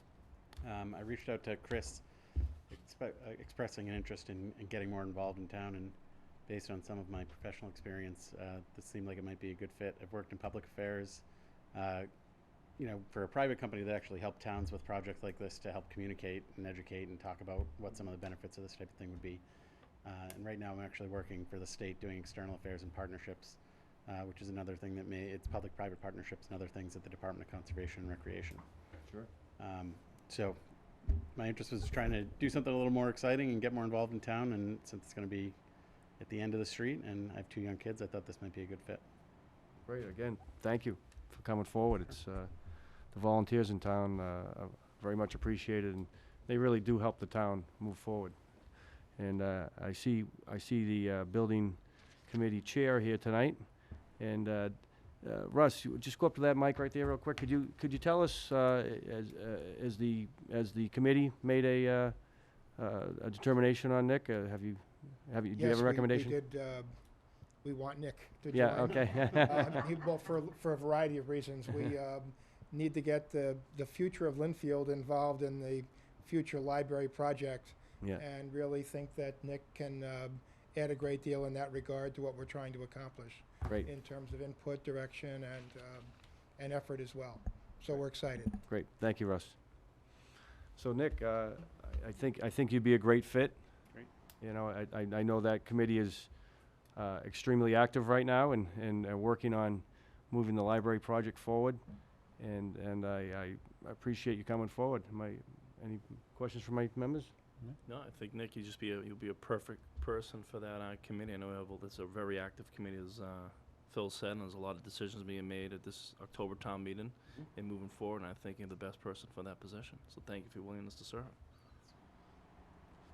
Anything, Dick? No? Well, in that case, on the recommendation of Russ, and I certainly feel Nick is appropriate and is a great fit for the library building committee, I take a motion to appoint Nick Connors as a member of the library building committee. So moved. Second. All those in favor? Aye. Aye. Nick, thank you and welcome aboard. Thank you, Nick. Kenny, and thank you. Thank you, Nick. Appreciate it. We also have Christopher Martone. Welcome.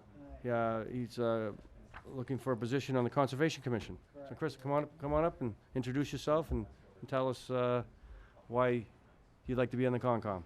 Okay, well, I've been a resident of Linfield for only a year, but it's a great town. My sister's been in North Reading for 12 years, and I've heard a lot about Linfield over the years, so I've decided to move here. My background is finance and business, and it's a bit limited in terms of ecology, but I'm very passionate about the wetlands here, especially the Linfield Marsh. I've been involved in a couple of ecology and bird surveys over the past 6 months, which we'll soon be presenting to Paul Martindale and the group. And we've already been working with Paul on some things going on at Partridge Islands, and so we over the past month or so, Paul brought up the idea of getting involved more with the Conservation Commission, and so I'd love to be a part of it and get some things done. Well, appreciate it. And again, thank you for coming forward and giving up some of your spare time to help out the town and work on some of these items. As you've probably seen in the papers, the Concom gets pretty much involved with most any project that comes even close to the wetlands, and right. some that don't. So, but they're again a very active board.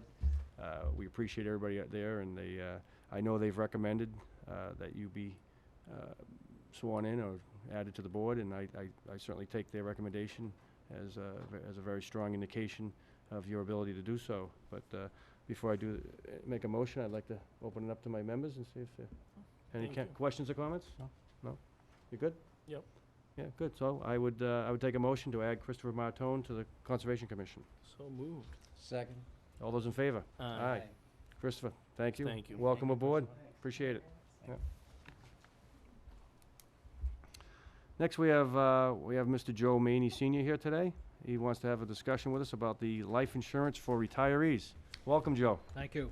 So I am representing the retirees here. They really don't have a seat at the table, the negotiating table on benefits by law, and but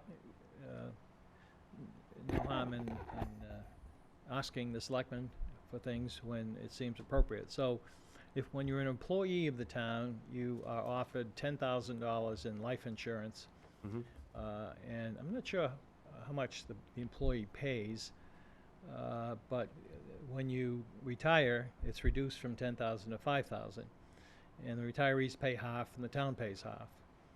So we have 121 retirees in the Essex Regional Retirement System, but only 71 of them have life insurance. I don't know why that the others wouldn't get it. It only costs $20.70 a year for $5,000 in coverage. And so I'm asking that the board consider raising that to $10,000 for retirees. What prompted me to start this thinking in the first place was that there was a move in the state legislature to do that for state employees. It didn't quite make it in the budget at the end, but I'm sure they'll be back. And they needed legislation for state retirees, but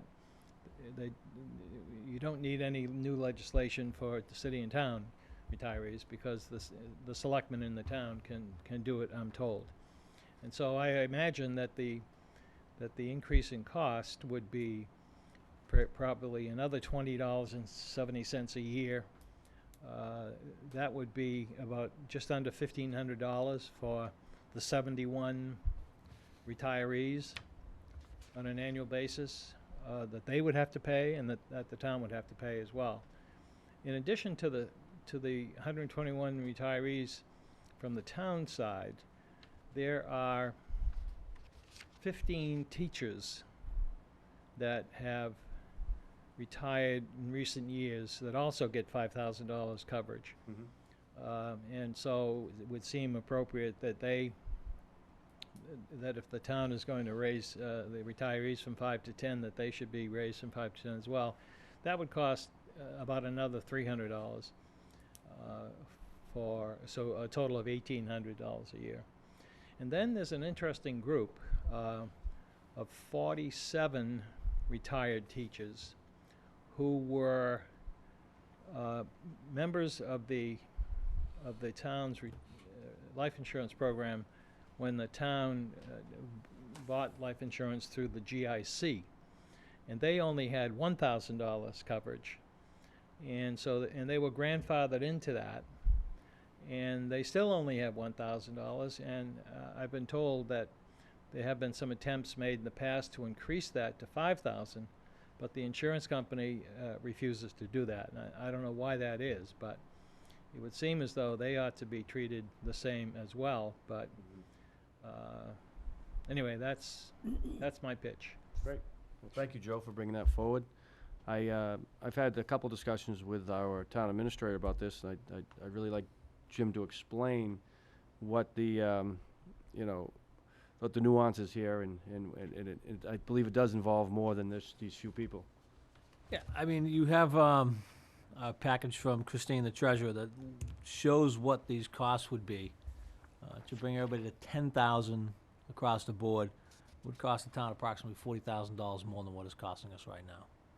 And that's the most, to bring everybody up to $10,000.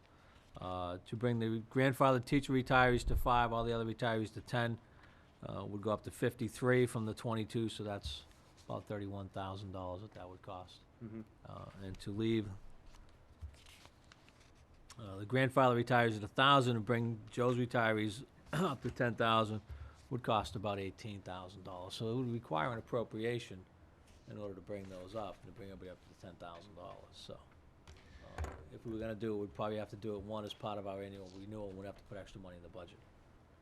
So I'd like to just ask a question about that to Jim, if you don't mind. That is, so I saw that information that Christine got from the insurance company, but after that, you renewed the life insurance for the town employees and the retirees for another year, fiscal year 2017. Yep.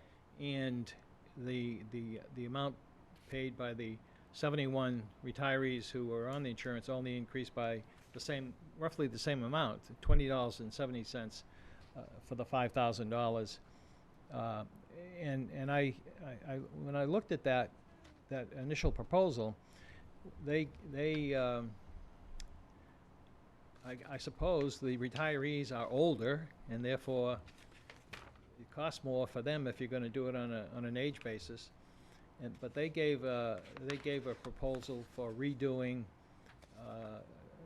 for increasing the retirees up to that amount, up to 10,000, and then the same high premium for all town employees. But I don't imagine that was that was how it was renewed.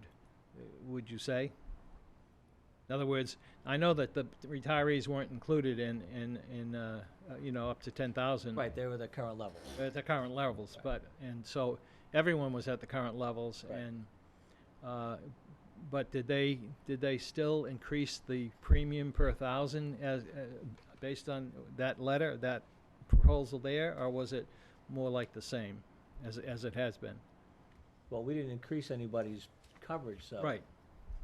So their premiums would only get up whatever the premiums went up normally, because there wasn't increased coverage. I'm not sure I'm following Well, your no, asking. what I'm saying is currently I forget, I don't know if I have the exact numbers, but currently it was like 60 cents a thousand that they would charge, the premium for everybody. Okay. And then when you threw in the retirees, it went up to $1.40 a thousand. If you bring it up to 10,000, yeah. That's what it is. It goes up to $1.41 if everybody goes to 10,000. It's a 40. Because the risk goes up. Right. The cost goes up. Right. So if everybody goes from the current 10.51 to 10,000, the cost per thousand goes to $1.41. Okay, so what I don't understand though is how it relates to the fact that it's only $20.70 per retiree for 5,000. And why wouldn't it be roughly double if you went to 10,000? I mean, I'd have to sit down with the insurance company Yeah, and ask that. I think That's part of their rating, but But probably. it shoots up significantly though, just for $5,000. I mean, it's a good question. Yeah, I mean, I think it I know needs there's to a lot be, that goes into it, with the life insurance piece, but the life insurance is generally a very low cost benefit for I don't know how to say employees and this retirees. nicely, and I had this conversation with Joe. The reason is because people are going to collect it sooner. Well, sure. So the cost of it is more. If you get a life insurance policy at 21, it costs you X. If you get a life insurance policy at 50, it's going to cost you Y. so we're increasing the value of that at the current age, Because where they're coming in because at the, a younger age. the All right, tables that tell makes you sense. you're going to pay more Yep. and sooner. So if I'm getting life insurance at 40 or 20 that expires when I'm 65, I'm paying a very low premium because I'm going to be paying premiums for theoretically 45 years. If I sign up at 45, those premiums are only for 20 years. So the cost of those premiums are significantly higher. Right, no, I understand all that, but risk. it seems that we still need to look into, what if we just increase 71 retirees from 5,000 to 10,000? Why isn't it just an increase of $20.70 per, you know, for the retiree and the town? Why is it so much more? If you look at just increasing the retirees and not the grandfather that are at 1,000, so go to 10,000 for the people who are currently at 5,000, that brings the premium up to $1.04. Not the $1.41, Right, it's the last right, page, so it's right, $1.04. So right. it's less because I'm leaving those other people behind. Right, no, right, I agree. Okay, well, it seems to me if you can look into it some more and if you can consider that, I'm sure all of the retirees would, even though we're gonna collect sooner than you folks are. It's just from an Most actuarial likely. standpoint, Joe. Just Joe, an actuarial Joe, I hope standpoint. there's decades before that becomes an issue, but, you know. I don't know about decades, but yeah, we hope. I it's said, I years- hope there's decades. Years and years, anyway. That's yeah. right, that's right. All right, well, Yeah, thank it'll you. be, we'll have to have a discussion when we put the budget together, because if you want to do it, it'll have to go in the budget for next year, and then we'll have to do it as part Right, of our renewal. and these rates will change between now and then again, so, Yeah, yeah, yeah. okay. All right, Thanks, Joe. thank you. Appreciate it. Thank you.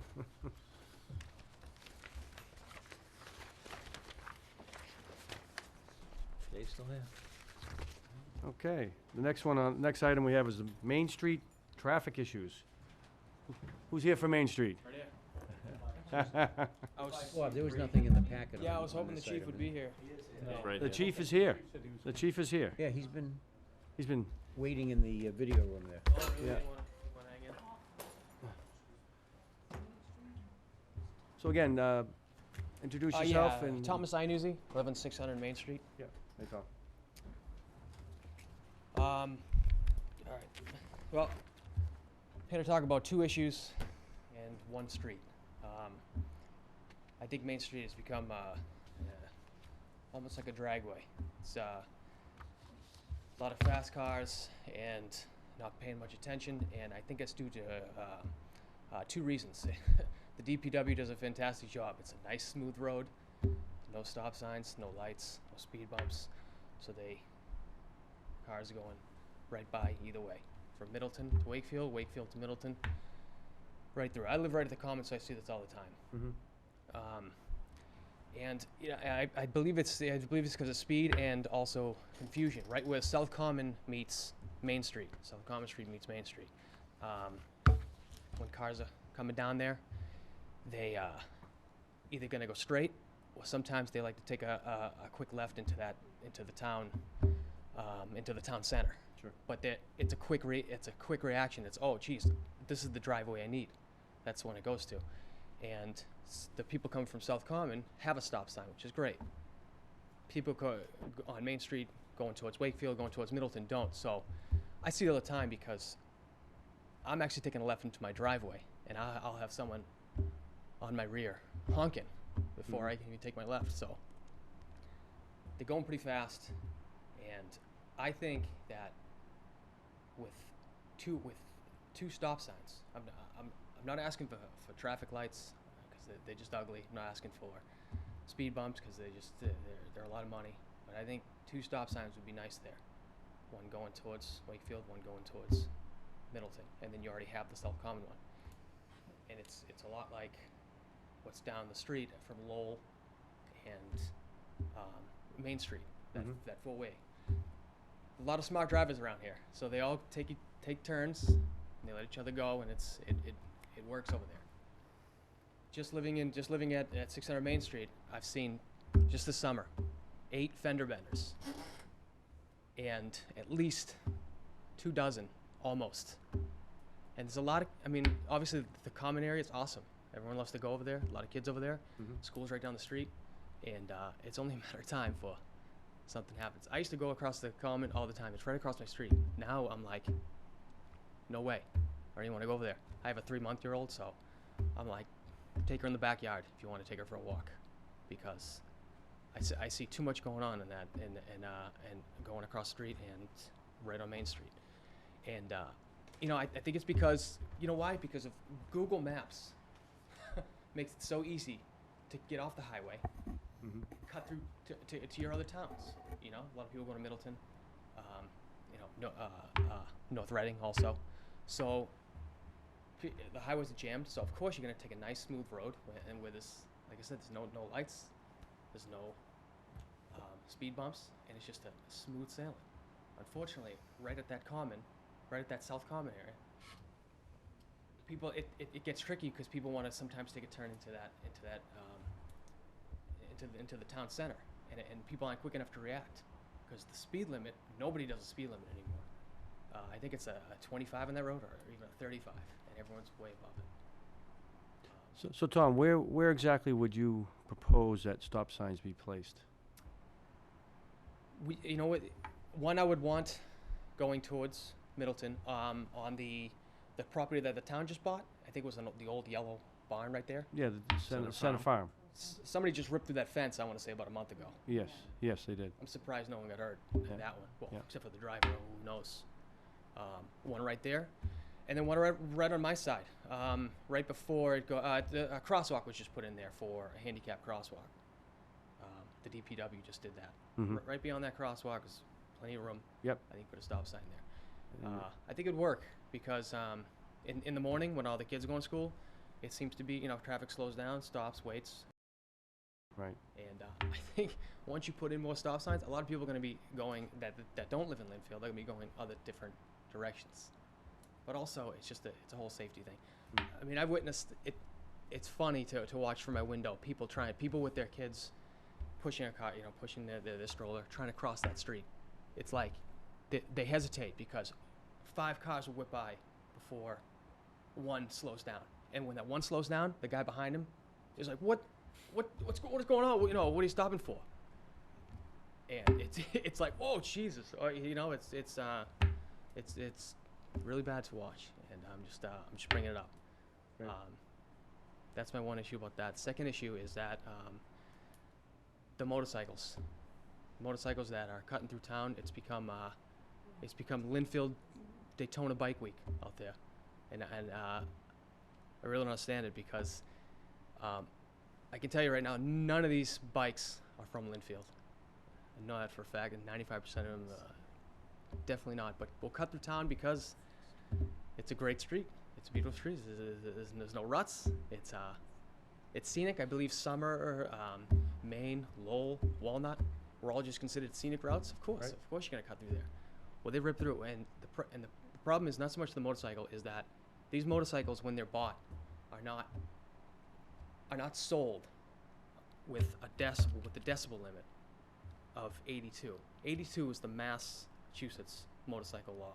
82 decibels, going at 45 miles an hour or under. Okay, so I did some research, and obviously I get that from the Massachusetts laws. But also I went out and bought a decibel meter, so I'm interested. Maybe I'm absolutely ridiculous for bringing this up. So I went out in my street, and this is about, I could say on a normal day, I could easily 30 motorcycles drive by. And they're all doing about 40 miles an hour, almost 50 miles an hour. And the decibel level is way above 82. Sometimes I'm at an average of about 120. That's just outside. So then I would take it inside, and I go to my daughter's room. Fortunately, my daughter's room is the room that's right next to Main Street. Way above 82 there too. Inside the house. Inside the house. Then I'd go to the farthest part of my house, just for tests and taking logs. Way above there too. Way above 82. These guys have sold these bikes that are legal, but then they go home and they either modify it themselves, these exhaust systems, or they have it done by whatever shop or whatever body shop can do it for them, or they do it their own. But they rip through. I actually had one of these guys pull over in my driveway because he ran out of gas. So I'm coming home from Market Street, and I says, "Look at this guy." I'm already super heated at these guys because it's literally almost 200 a day that are going by my house, especially on a beautiful day, especially this summer. It's unbelievable. And this guy runs out of gas, and I said, what's going on here? He says, I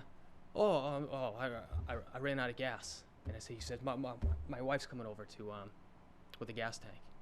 And I just wanted to, pick this guy's brain. I'm like, oh, so where you from? Oh, I'm from Saugus. Okay. What makes you come through here? And he says exactly what I just said. He said, this is a perfect spot. Police don't pull me over. I go pretty much as fast as I want to. And it's a nice smooth road all the way through, all the way down, and it's super easy. So this is the route I always take. And I said, okay, I pretty much understand that.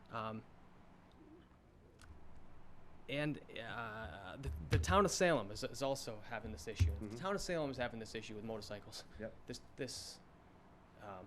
town of Linfield must be also.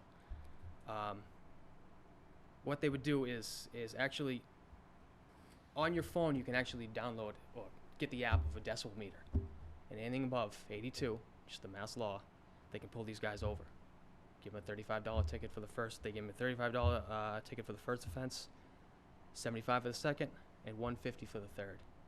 And the Boston PD just did the same thing. I believe I sent an article to you, Mr. Barrett, about Boston PD did the same exact thing with motorcycles. They're just too loud, and they're way above the mass law, mass limit, which is totally illegal.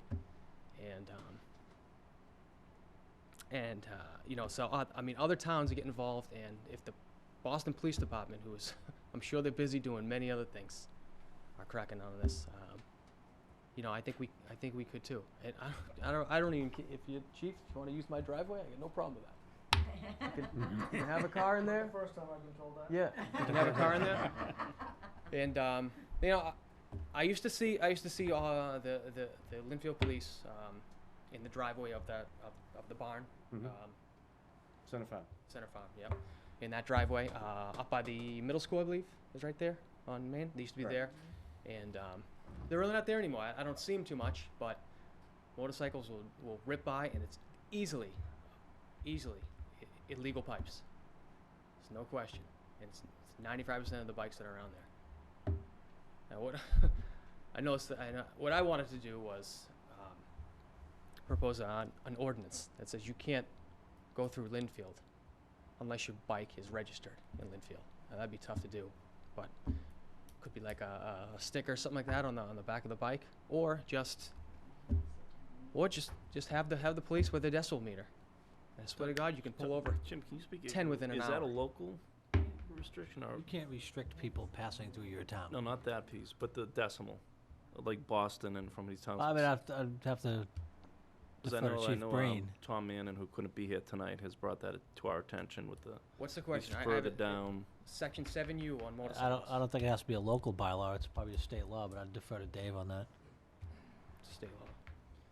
Well, Tom, I appreciate you bringing that forward. We've asked the chief to come in and comment on that. It isn't the first time it's been brought in front of us, so it's, Can't you know, we've discussed this in the past, both the speed and the noise going down Main Street. Yep. The speeding is not just motorcycles, obviously, it's everybody. And there's been some significant increase of enforcement. And also the noise is a little different situation. I know the chief has worked on that, so I'd like to have the chief come up and just discuss the situation, talk about what they've done, what his experience has been, and what he thinks might help in the future. So if you don't mind, I'd like to have the chief come up and he can address.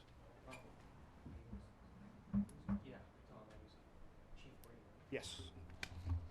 Thank you. Let's start out with the speed limits. We've done an analysis down on Main Street. Our radar trailer had some computer issues, so we got it out there last week, and we had about 15,000 cars over 4 or 5 days. We did an analysis with the radar trailer, all of the lights off, the your speed indicator off, the speed limit sign not attached to it, was completely dark.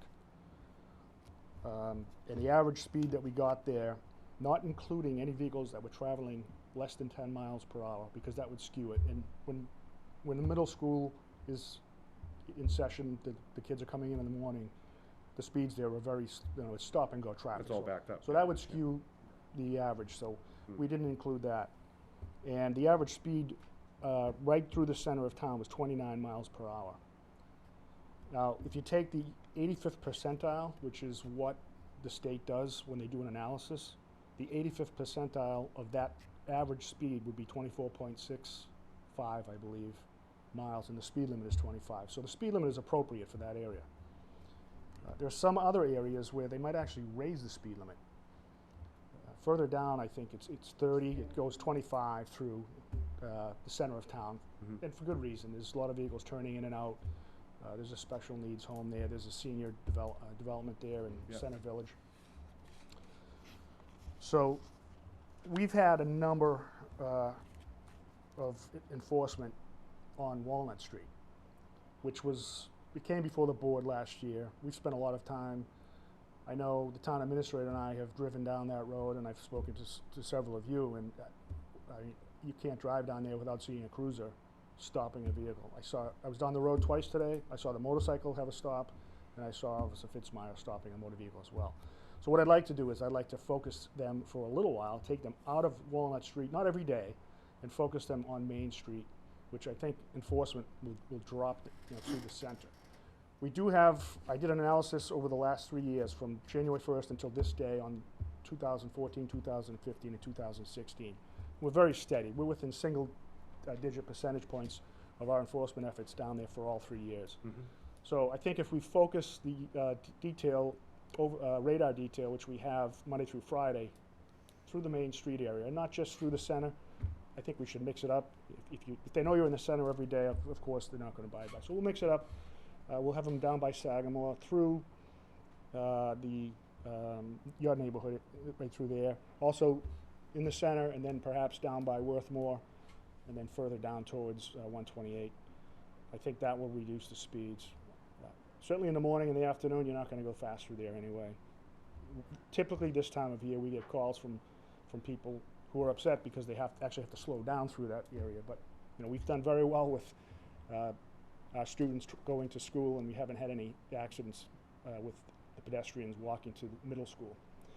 So certainly, I think that is the way we should go with the enforcement. Now, as far as No stop signs, although Mr. Iannuzzi did allude to the fact that we do have a stop sign on Main Street, which is located at Lowell and Main Street. Back then, I wasn't a fan of four-way stops, but I think that is a fantastic place to have a four-way stop. And it was put in there for a reason, because we had a lot of T-bone style accidents. We had some cars flip over. It's a perfect space for it. And that's usually what you do when you're trying to get some type of some control mechanism, whether it be a stop sign or a red light. You want to put it in places where you have high incidence of accidents or pedestrian accidents. So I'm not sure if the downtown area meets that criteria, and certainly we'd have to talk to the state. As far as speed bumps, I'll defer to the town administrator on that. You would have more problems with speed bumps than you have with speeders. The noise of cars going over those speed bumps, banging and clanging. Your snow plows would be slamming into them, taking them up. Your public safety vehicles, particularly your fire trucks, have an issue going over those. You put a speed bump in front of someone's house, and I guarantee you'll get a call the next morning asking to take it out. Because the cars going over are going to dun dun dun dun dun. Every single car, every single bike, and that's, again, not counting the snow plows and the trucks. And the issue with the stop signs also is you can't use stop signs to control speed, as Dave was alluding to. Stop signs are for accidents, for trouble intersections. You don't put them in to control speed. So I think Dave's plan of doing some intensive traffic enforcement down there, that slows people down. If they think the police are going to be there, they slow down. My only word of caution is, the first complaint I get is my road needs to be paved, it's a mess. The second complaint I get is the construction's making a mess, I can't get down my street, when are they going to be done? The third complaint I get is they're flying down the street now that they're paved it, and I want the police out here running radar. The last complaint I get is, I didn't mean me, I meant the other people that were driving fast down the street. So we're going to be out there running, we're going to be doing some enforcement. People are going to have to be aware of that. But speed bumps, particularly on a main street, I know at Knoll we had an issue with the high school, and we had temporary speed bumps, but it wasn't on a public way. It was on the high school roadway, and we took them up in the wintertime so that the plows wouldn't destroy them. But the noise that they would make, speed bumps, rumble strips, the noise that they would generate for the residents that would be near them would be, again, you'd put them in one night, and the next morning the residents would be telling you to take them out because it would really be an annoyance. Yeah, so enforcement's probably the best way to tackle this at this point.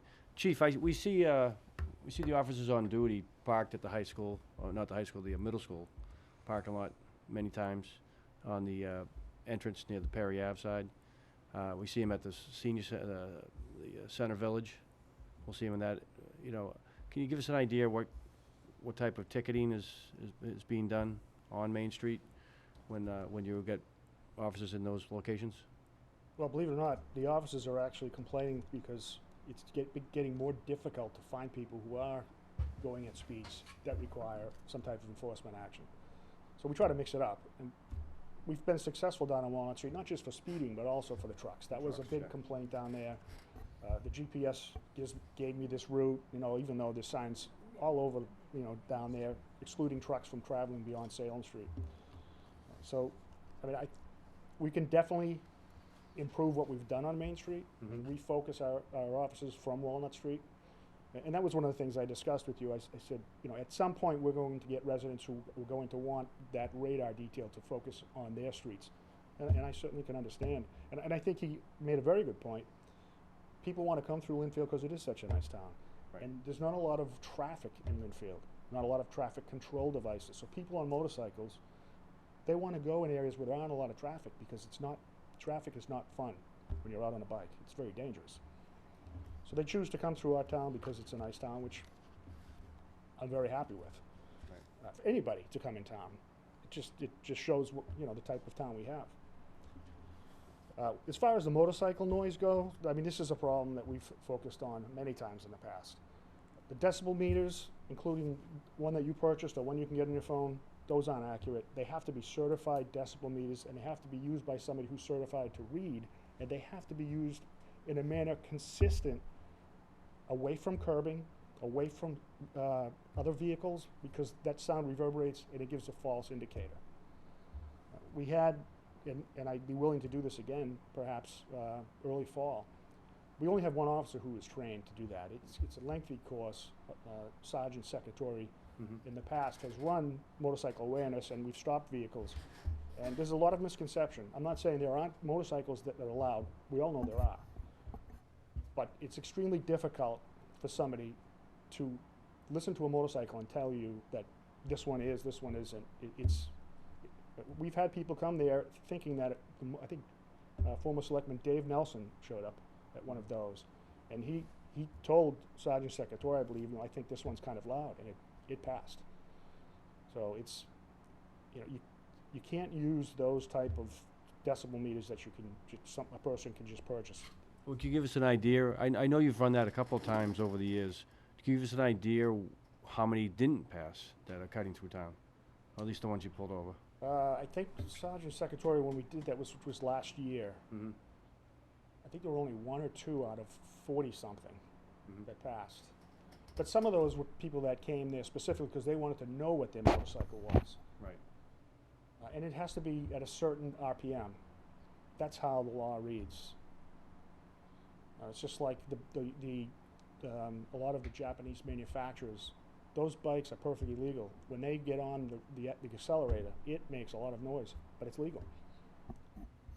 So if you have, do we have the equipment to run that test, or do we have to get do. that? Yeah, we do. Because if we're gonna try it again, or to do it as enforcement, we're kind of running out of the season to drive motorcycles, particularly in any kind of large quantity. So is it something you could put that together again in the very near future? Sure. So The fall is actually while it's still warm? A lot of the people like to ride in the fall. Yeah. Because it can get quite hot on the motorcycle. Fall and late spring, early summer is some of the best. And actually a great place to do this, which is where we did it in the past, was the middle school. Right. Because you don't have any buildings around. You can do it away from curbing. You can stop them on Main Street, direct them in. And that way you can have enforcement which is accurate and acceptable. Because if they appeal it and it goes to court, we had Newburyport had a tremendous amount of enforcement up there a few years ago. And Mr. Manning cited Newburyport. Well, the Mass Motorcycle Association filed a class action lawsuit and won. Every single citation was thrown out. And it was probably in the hundreds, if not more. The town spent a lot of money on enforcement, and ultimately they weren't successful. So it needs to be done in a manner. I think part of the reason why they did it, where they lost it, was where they conducted the tests. Chief, I know Mr. Manning has discussed having signage for the motorcycles. Is that anything that would help? I mean, what are your thoughts on that? Signage as far as? I mean, that it's being enforced, or it's being, I mean, we certainly have, if we're gonna do this, especially in the fall, They at least have if motorcyclists see that. They would, but they have a very good network. If you start enforcement, MMA will find out real quick, and it will get through the organization, and people will know. But So do you think, if I mean, I think a sign would be, I mean, signs along Main Street. you certainly could, and if you're going to do it, I think the best place to do it would be on Main Street by the Wakefield side and Main Street by Middleton as they're coming in. I mean, what I'd say to that, Chris, is we have speed limit signs up too. It's not the signs, it's the enforcement. And as Dave said, if people think there's gonna be a police officer in Linfield Center running radar, they're gonna go slow through Linfield Center. If they think that we're pulling over motorcycles and writing tickets for loud motorcycles, that's gonna get out and the motorcycle's not gonna come down anymore. I agree, but I think it's good to have those signs up. I don't see, I mean, like you said, the speed limit. I mean, you see the speed limit, I always drive the speed limit on Main Street. I Well, I always could- adhere to that speed limit, I but I think at least having that and the motorcyclists are seeing that, I think would help. You talking about speed, or you're talking about noise? On the noise, whatever sign for the motorcycles, because I know that's something that, I don't think I've seen those, but we can certainly explore that, and if it's something we can put up, I we haven't, can I give it haven't to our seen new them. DPW director. So, I mean, it's, the one thing that, the one thing we have, which I think, the gentleman that pulled in Mr. Iannuzzi's parking lot said he can come through and go as fast as he can and he won't get stopped. I mean, it's just not true. In fact, I was with the town administrator not too long ago, and we had a motorcyclist behind me who, and I have my unmarked cruiser, and he passed me on Summer Street. And after he passed me and I activated my blue lights, there was a there was an oh, you know what moment. Mhm. And his license was suspended, so his motor vehicle got towed and he was criminally charged for the event. And I know the officers have stopped motorcycles. In fact, we have a motorcycle who does stop other motorcycles. So, you know, we'll continue to be out there. I think some type of enforcement action with our decibel meter. We'll have to have Sergeant Secretary and another officer that requires 2 people to do that. And the best place to do that, like I said, is at the middle school. Middle which school's would be good, great because we can get them as they're coming through the center and direct them in. And Right. in fact, if Mr. Iannuzzi wants to be there to observe what goes on, I would encourage him. As the motorcycle in question passed the chief and the chief turned the lights on, we could just see him go like this on the bike. As he Oh, pulled no. over and, Well, if you could coordinate the enforcement on Main Street as well as we have over on Walnut Street, because that's been extremely successful. And I go that way to work every morning, and I don't think there's a morning that goes by that they don't have someone pulled over. Typically a truck. Yeah, it's usually trucks. It's busy in the morning, so they're not speeding. It's just trucks going down there. But that's one of the biggest issues, the trucks going down the road they're not supposed to. And if we can coordinate some additional enforcement along Main Street, you know, it'd be appreciated to, particularly the speeders, but, and then have Sergeant Secretary, maybe the next couple of weeks, put something together for a decibel reading on motorcycles while it's still nice and warm out. And like I said, they're still gonna ride for the next month or 2. So if, you know, if it's 2 or 3 weeks away, that's not gonna be too late. It'd be appreciated to see if that starts to help deter what they're doing. Because it would be nice to know on a calibrated machine whether that they really are over the decibel. Yeah, the decibel meter that I bought is pretty good. Can't imagine it's much different than the decibel meter that Yeah. Well, show it to the chief. You know, show it to him. See if it, and compare it to the one they have, and see if it has any, you know, if it's in the same range. Yep. Because it may not be. You know, who knows? Right. And But so I know this. I know that this can be successful because of Boston implemented this with their noise problems with motorcycles. Now Salem has also. So I know they're probably doing it the legal way, you know, bringing a decibel meter that's up to standards and using that. And the second there's something over the limit, they pull them over. They give them fine for first, second, third fine. Once that starts happening on Main Street or Walnut, Summer, or anywhere, these guys are gonna talk to each other. They're gonna know. But right now they're whipping through. You come over on my house on any given Saturday, you'll hear 100 roll by, right through. All my windows are closed. It goes right through. Easy spot. And Tom, another thing is, you'll be surprised how many of those motorcycles are from Linfield. We had this come up before We did. at a town meeting, and when we had dozens and dozens of motorcycle owners and riders in Linfield show up to discuss this, because you know, I'd be shocked. there's a lot that do. A lot of guys that I see, leather jackets, tattoos up and down the arms. Yeah. Big beards. Yeah, that's Those are your fellow citizens? that's the demographic of Linfield. Yeah. So, Yeah. so I can't imagine you guys in Linfield, but maybe I think I'm wrong with that. And I think for the enforcement, I think Saturday's a great day, because I'm sure Saturdays and Sundays are big riding days for people, so. The speed enforcement we'll do during the week. We won't say where we're gonna be or when we're gonna be there, obviously, but, Right. I think the noise enforcement, the best day to do that is on a Saturday. That's what we did the last time, and it worked out well. So yeah, there's more people riding on a Saturday, casually cutting through. Yeah. That's really all I'm asking. Get the proper equipment. And So we could gather information and get the data and revisit this issue late fall and take Well, another look at it. Yeah, we'll take a look in November, December, see how it went. Okay. And yeah, I'll gladly sit down on that. 'Cause Yeah, I I'll let you know wanna- when it's going to be. I gotta hear that this is. Give him a temporary badge for the day. Yeah. What's that? Give him a temporary badge for the day. Yeah. Those little plastic ones. Little yeah. That's till I get one. Yeah, as far as the speeding, I wasn't saying anything about speed bumps. I know that's not the way to No. go. Or But the issue we have, it's Main Street's difficult because to put a speed bump, a stop sign. stop sign. I was it's- just thinking because only because of the turn that the left turn you can take. If you're coming from Wakefield into Linfield, the left turn that you can take into that center tree is taken so fast, and people aren't sure when to take it that it backs up the guy behind you.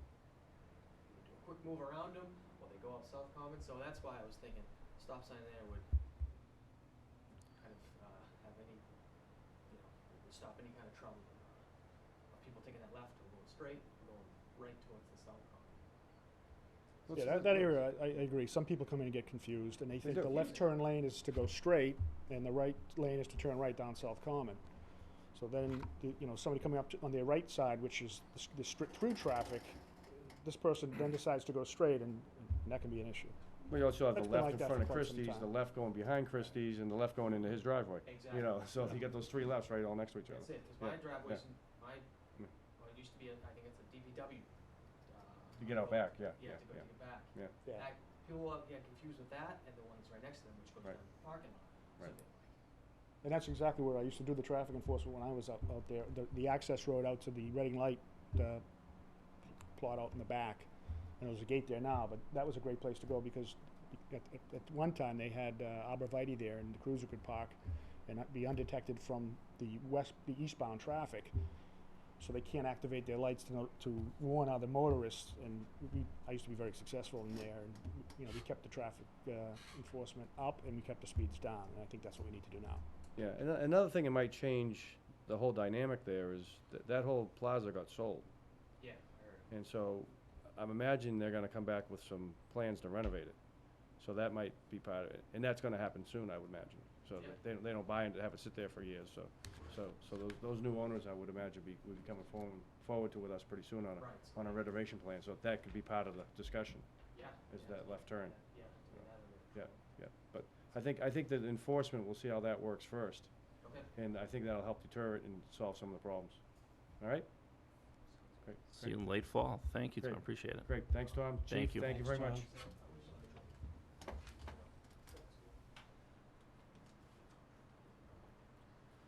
Discussion of the DPW director's position. We've had posted that position. As everyone knows, our director had resigned, and he finished up his time as of last Friday. We've started interviewing for his replacement. It's an ongoing process. We're going to continue to do interviews, and I think at this point it would make sense to appoint an interim director. We have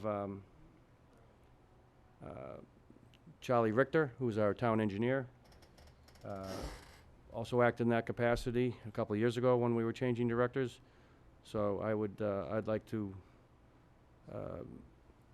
nominate him as the interim director of the DPW until we find a suitable replacement for Andrew. So if my board members are on board with that, I'd like to have a motion to appoint him as the interim director for now. Make a motion to appoint Charlie Richter as interim director of the Department of Public Works. Second that motion. All those in favor? Aye. We're going to continue our interviews, and we hope we'll have a candidate by our next meeting. And we'll continue that process, and we'll certainly let everyone know how that works out. Any comments or questions? No? Yeah, Mrs. Campbell? I'm just hoping that you do some thorough vetting of the person that you appoint. In other words, talk to the town manager that they're coming from, talk to citizens, talk to people that work for the DPW director. Do some due diligence on so we can get a good one. We do, Mrs. Campbell. That is part of the vetting process. Great. Yep, so, thank you. Right. Thank you. Maureen, do you have a question? I was just discuss any of the candidates tonight, so it sounds like you're not going to. No, we're not ready to yet. We will, eventually. And Jim, did you have anything to add to that? No? Good. So, we'll update that as it comes along. Next is the renewal of the agreement with the town of Wakefield for shared building inspector. Jim, you can go over that quickly with us? Yeah, a couple weeks ago, we did the renewal for the gas and electrical inspectors. This is actually for the building inspector position, Jack Roberto. Yep. He does a superb job, I think, and one of the best around, and this is, I think, a real good deal for the town. Any major changes to the prior agreement? He's getting a little bit of a raise, but not a lot of changes beyond that. Okay. And has this been approved by the town of Wakefield at It this has. point? It has? Yep. Okay. Well, I went through it. I didn't see anything to ask a question about or any objection. Chris? No. No? Dick? No? No? I'd take a motion to approve the agreement of the renewal of the agreement for the town of Wakefield, for the shared building inspector. So moved. Second. All This those is in the favor? execution copy? Yep. Two of them. All those in favor? Aye. Aye.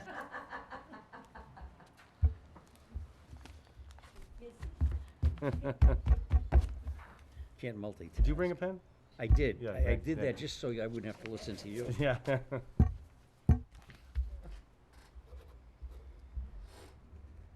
Crawford, Yes.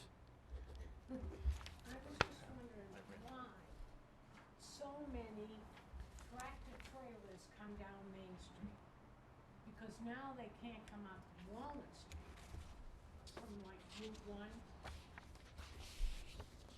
And it's horrendous. It's awful, and they travel. I wish you mentioned that, I wish you mentioned that while the chief was here. It would've been something to talk to him about.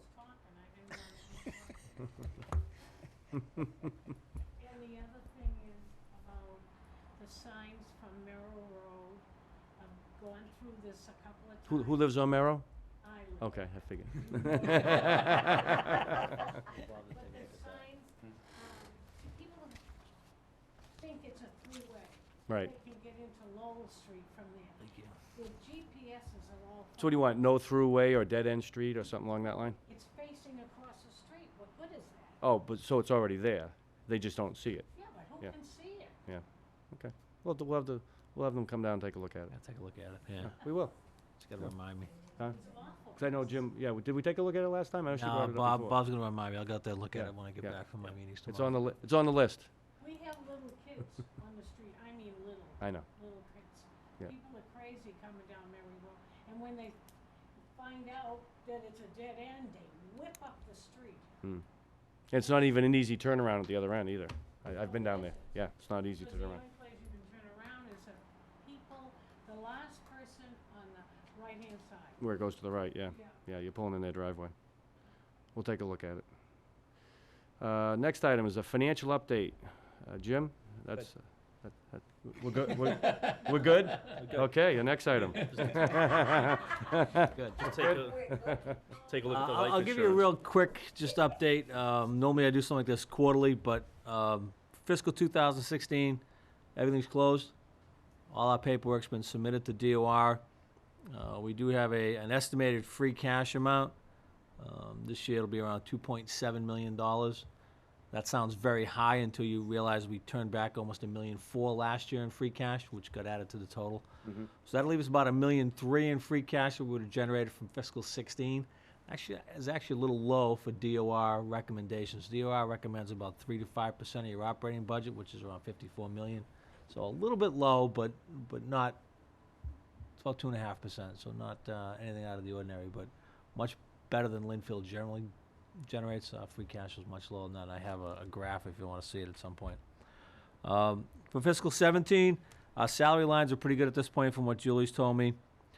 We do have some lines that are spend quite a bit over what you would anticipate for this time of year. There's reasons for that. Property and liability, we spent over 65% because those are lump sum payments on July 1st. Finance committee's at almost half because of their annual dues. The same with the personnel board, their annual dues. We spent over half of our IT budget. Most of that, again, is upfront renewal of our maintenance agreements and our annual contracts. The police is a little high at this point in the overtime, and most of that's vacations because it's summertime, so they'll start going down as the weather gets bad. Also, police expenses are high. Those come in as renewals of some of the radio contracts, things like that. Our pension payment is almost completely spent because we pay that in one sum to save interest costs as opposed to paying it in two.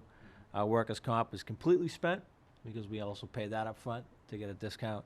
The one that's a little out of the ordinary is our other employee benefits, which are examinations for new employees. We've spent about 75% of that already. The vast majority of that has been physical examinations for firefighters, for call firefighters in particular. New call firefighters that he's bringing on at this point. In terms of the big picture of the state government, I actually have my my monthly meeting tomorrow with the Local Government Advisory Council. So we'll get an update from DOR as to where the state is. I'm sure you've seen in the papers the state's not doing very well. You know, the economy supposedly is good, but tax revenues for the state are lagging beyond their projections. The governor's budget, he cut almost, I think it was $300 million from the legislative budget based on the changes from February when they set what they do is they do a consensus revenue figure that the House, the Senate, and the governor all agree on. But from the time they sent that to the time the budget was actually signed, the state wasn't making its number for 16, and so far we're not making our numbers for 17. Real early for state tax collections to be completely worried about it. You need to get into September and October when those numbers start coming up, but it is concerning at this point that those revenues are not meeting their benchmarks. That could lead to now what they call 9C cuts. Local aid then can be on the table. We're going to try to prevent that, but a lot of times your grants and things like that will start going away. But at this point, the town of Linfield, from a fiscal standpoint, we're in pretty good shape. Appreciate it. Thank you, Jim. Thank you, Jim. Thanks, Jim.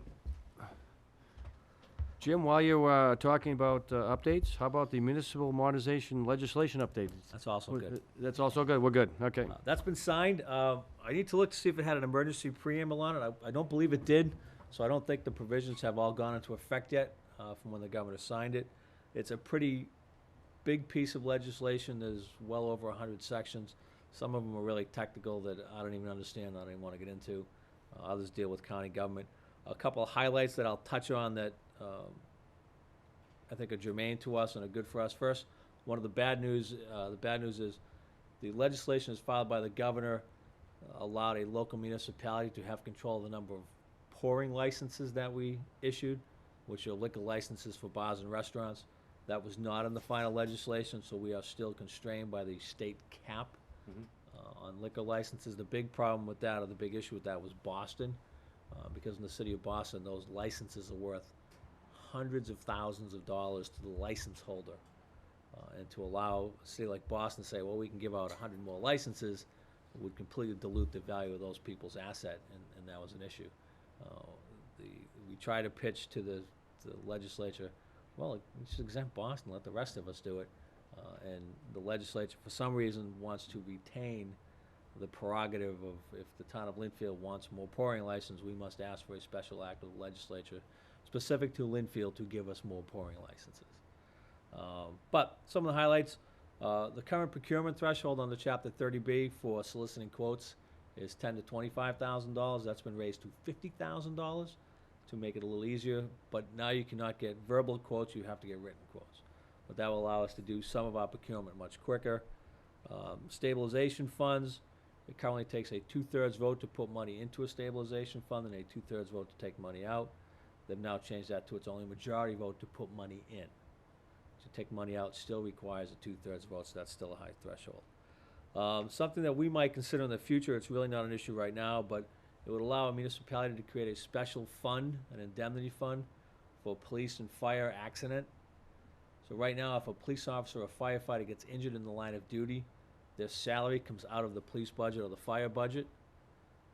This would allow you to set up a special fund. You could pay it out of the fund, because what happens right now is if one of those officers gets hurt, Chief Breen or Chief Tetrall is paying out of their budget to fund that person's salary. At the same time, they're paying out of that same budget for the overtime. They're getting hit double, and then they have to come back for additional money to balance their budget. So that's just a management tool that we don't have a lot of issues with that, but sometime in the future might be worth looking into to set up to relieve the pressure on the police and fire budgets in cases where we have injured on duty. This is kind of esoteric in municipal finance.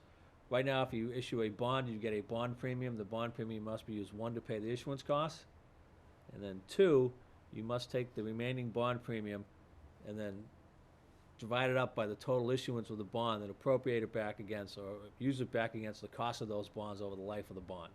So it reduces the cost of the borrowing. They've changed that law to say you can either do that, or you can take that premium money put into a separate capital fund and then appropriate it back for a capital need. So, on the face of it, it looks like, well, you're not gonna be, right now, you're using that money to offset the cost of the borrowing. So you're reducing what people have to pay for the cost of that borrowing. But rather than reduce the cost of that borrowing, you may be eliminating a borrowing down the road because you're gonna cash it out because you're taking that money from someplace else. Again, it's just flexibility for us. Many of these laws are hundreds of years old. Snow and ice removal, one of your favorite subjects, will no longer require the Board of Selectmen or the FinCom to approve deficit spending. Now, the Chief Administrative Officer of the municipality can approve deficit spending for snow and ice removal. So that would be my position as opposed to the board. We can also do year-end transfers. Right now, you can do year-end transfers the last 2 months of the fiscal year with the approval of the Selectmen and the FinCom. It's capped at the amount of money you can transfer from lines. They've removed that cap. The transfers do not apply to the school department or municipal light departments. That hasn't changed, though. A big one that's very important is insurance restitution funds. So if we have a loss of a capital piece of equipment, we get money back from the insurance company to replace that piece of equipment. The DPW yard in the back is a perfect example. The cap on spending insurance funds without an appropriation by town meeting was $20,000. So for Linfield, we have town meeting the end of October. We total accrues on November 1st, so we get the insurance money back. We can't spend that until town meeting has voted in May to replace that cruiser, because the cap is $20,000. The state has raised that cap to $150,000. So the money would come in from the insurance company, goes into an insurance recovery fund, and we'll be able to expend that to replace capital equipment or buildings that get damaged without an appropriation. So this could actually come into play with the Council on Aging. You're all aware of the accident at the Council on Aging. We haven't heard back from the insurance company yet that I know of I'll check with DPW. on an estimate. But if that was more than $20,000, we wouldn't be able to spend it without a town meeting appropriation. So this would allow us to fix that if it's more than that. A couple more. Again, this is kind of municipal finance. The assessors are required to keep overlay by fiscal year, but they can vote to transfer it from one fiscal year to another fiscal year. So the state said, look, you just need to keep an overlay account. You don't have to segregate it by fiscal years. In light of the conversations we had tonight, there are two provisions. One, it allows the Board of Selectmen to set a 25-mile-an-hour speed limit on, quote, any roadway in a thickly settled or business district, unquote. So if the center was 35 miles an hour, the Board of Selectmen now can say that's a business district. We're going to make it 25 miles an hour. A second provision allows the Board of Selectmen to set a speed limit of 20 miles an hour in a, quote, designated safety zones on, at, or near any way in a city or town which is not a state highway. There's no guidelines as to what that means, but theoretically, the board could do some 20-mile-an-hour speed limits in different parts of the town. That does not require DOT approval unless it's on a state highway. And I think the final one that's kind of poking around now is would give the Board of Selectmen the authority to fill a vacancy on the Housing Authority if the state has not acted within 120 days. So if the state has the vacancy of their appointment on the Housing Authority, they don't act within 120 days, the Board of Selectmen has the right to fill the appointment. And aren't we currently in that situation? I don't know how much time it is, Phil, but it's been quite a while, and we're Right. still waiting for the state to fill the seat on the Housing Authority. Right, okay. Yeah, but there's a whole bunch of other things in there that are some stuff for Julie, assessors, some stuff on taxes, but all in all, it's a pretty good bill. I think the governor referred to it as weed whacking, stuff that just doesn't make any sense, but we couldn't kind of pick off one at a time, so he put it all into a big bill. Worked very closely with the MMA to get it done, and there's a lot of stuff in there that's pretty good for us. Good, great. Thank you. Thank you, Jim. And while you're going, we'll roll that right into the community compact update, and actually, that's gonna be a two-parter. Give us an update on the two grants that we've already gotten, and maybe talk about what we might wanna look at for next year. The capital grant that we got, that is in process. We brought a consultant on board, Mark Morris, Mark Abrahams of Better Government. We've sent him a lot of the information. He's been missing coordination with Ted Caswell from CFAC. I think is the last piece we're missing to put together that capital plan. The paperwork has all gone back to the state. They need to execute it. I executed it last week when I got it. Once they execute it, we'll get 75% of the grant payment in, be able to start making payments to the consultant. The $5,000 for the open checkbook look is in. Julie and I are kind of reviewing consultants right now to find a consultant to help us plan for that and come up with really a policy on how we're gonna do that, what's gonna be made available, and Mhm. gonna be on the open checkbook. So that's in process. We talked about what we wanna do for the next fiscal year. I asked the board to think about it. I went through some of the things that were on there. A lot of them don't pertain to us. One of the things kind of nagging at me that I thought might be good, and it's again along the technology line, is some sort of productivity software or something for the town hall offices to help us better track some of the projects that we're working on. There's a couple different things out there. I've talked to some town managers. They're looking at the same thing. We might even talk about doing some sort of joint grant to come up with something, because they like those better when there's more than one town around. But that's one of the first things I've come up with. I haven't looked at a lot of the other stuff. Some of the stuff we're already working on without it. And again, it's more some of the stuff maybe that the board would like to see. And you can go onto the Community Compact webpage, look at everything that's been funded. But I'm kicking around a couple other things. The last point on that is, I know we've heard from Lieutenant Governor's office looking to try to schedule some time to execute the Community Compact, and I'm sure Bob will be getting in touch with you to try to get some times and dates for that. Do they want to come here and They do a come little here. photo Yeah, op and yep, that kind of they thing? come Yeah, here. okay. Lieutenant Governor comes out, does Yeah, that, yep. yeah. Beautiful. So just on the community compact, so I went through, the site Yeah. and just trying to get some ideas, because I had mentioned to you about, do we put some, apply for some help with the master plan? Yeah. And you said, well, we already get some dollars allocated. Right. Let's see if we can use something with fresh dollars. So one of the things that kind of hit me that might be of real benefit is to look at some assistance in forecasting, so that we could do a 3-5 year forecast, which we don't do now, is my understanding. Yeah. Okay, and I think would help the board as a whole, as we're looking at, this next budget process here, to also be able to say, what's happening a year down the road, 2 years, 3 years down the road. And, I think it's a good management tool. We, do it in the private sector all the time. So that was just one thought that I had. I could do one of those for you, but if we could bring someone in to help look at it. I wouldn't go for a 5-year plan, because years 4 and 5 are. Yeah, no, that's why I really say Right. that I think the 3 is Yeah. about as much. But then I'd like to see it in place and be a rolling plan. Right, every year you add the Right, next year. you had a plan, you had a Yep. year, right? So that was one, because Yeah. there is a lot, as you mentioned, there's a lot when you go through that doesn't apply to this town. Yeah, that's one we can look at. Yeah. Do the items that's on their list change? Yeah, new towns come in, they have something no one else thought of, and it gets funded. Again, they really like. Everything there's a guideline, really. Yeah. I mean, They So really you like. could even come up with something and say, look, we want to work on this, and they could add that on. Yeah, and they can say, boy, that's a Yeah. great idea, we'll give you 5,000, 10,000, whatever the case may right, be, yeah, right. so. And I guess, I keep on pressing, to have a sense of urgency with this, because I think, as you mentioned earlier, who knows what's gonna be happening with budget cuts, and grant programs are, kind of easy targets, so. Yeah. Right. I think the sooner we decide on this, the better. Get the application in? Yeah, so financial forecasting, why don't we let the other two members kind of brainstorm on it, and we'll try to come up with something at the next meeting, what we wanna apply for. And I think we can do 3, we said, right? You could do maximum of 3. Yeah, we did 2 last time, We did 2 last time. So I would think, we should try to, come up with 3. one for each of you. Yeah. One for each of you. Yeah, I got mine. Sounds like a plan.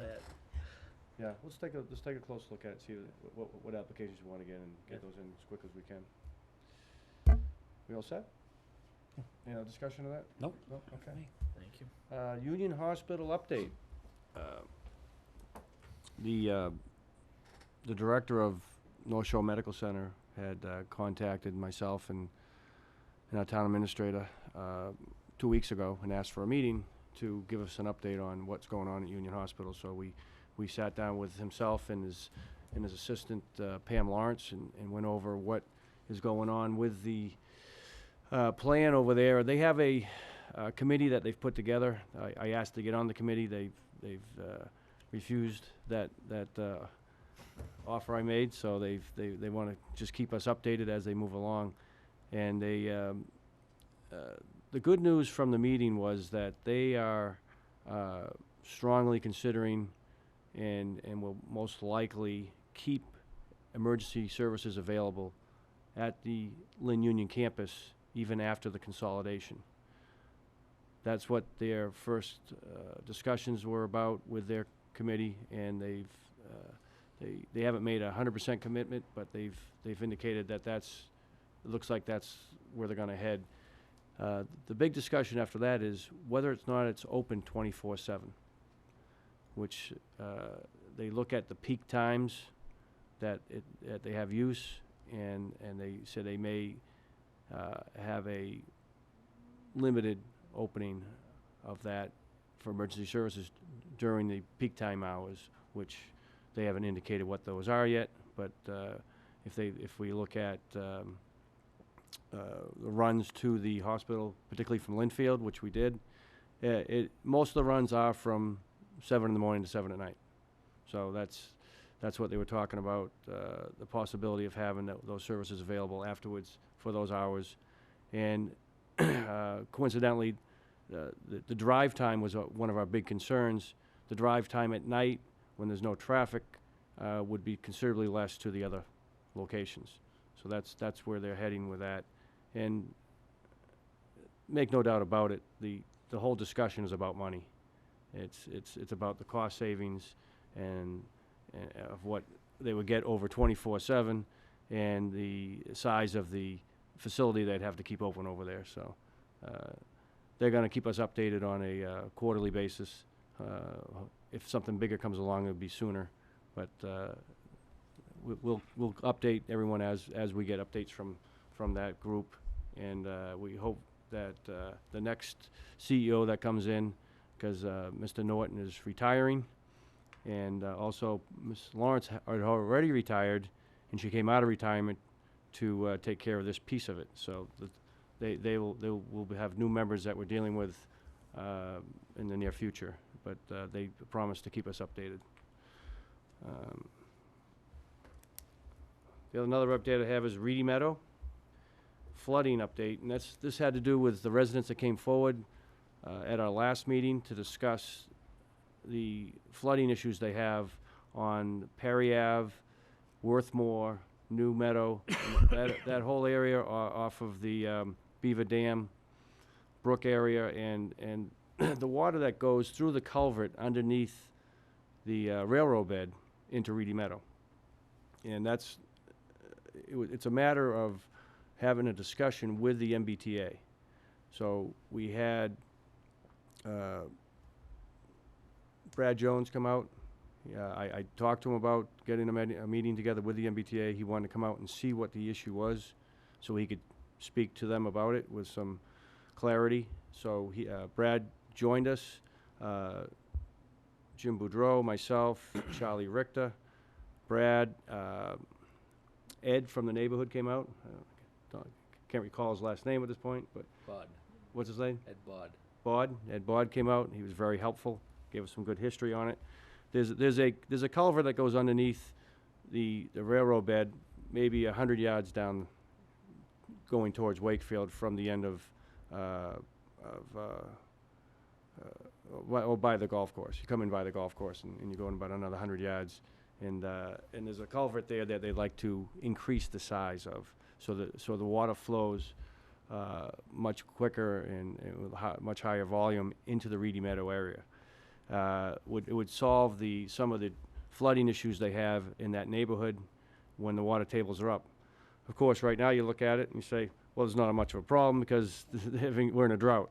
But it's the best time to look at it for repairs because we know what we have to do to get in there. Brad Jones certainly understood what we were trying to do. He was going to set up, first speak with the MBTA representatives and set up a meeting so we could discuss how we could take care of it. We also have a warrant article coming out to discuss how we would resolve the issue. We don't want to take a lease on the property as we would with the rail trail, but we would also we'd like to get in there with our equipment and make those repairs at our cost. And we would buy an insurance policy that protected the MBTA. And we were going to propose that once the meeting's set up, and we could sit down with the executives from that board. So we should have that set up soon, and right now is a perfect time to work on it. I don't know how long it's going to take to get all those approvals. As people know, the Reedy Meadow area is one of the most protected areas in the country. It's one of only about a dozen of those types of locations, and so we would have to talk to several different committees to get any work done down there at all. So I imagine we would. It's going to take a few months, and it might be something we're maybe looking for more in the spring. But I'll know better once we get some discussion going with the MBTA. All right. And that brings us to our public comment period. Mrs. Campbell.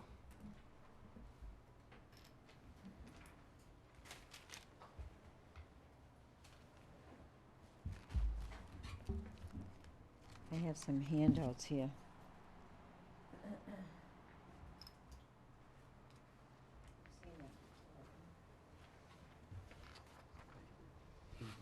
Thank you.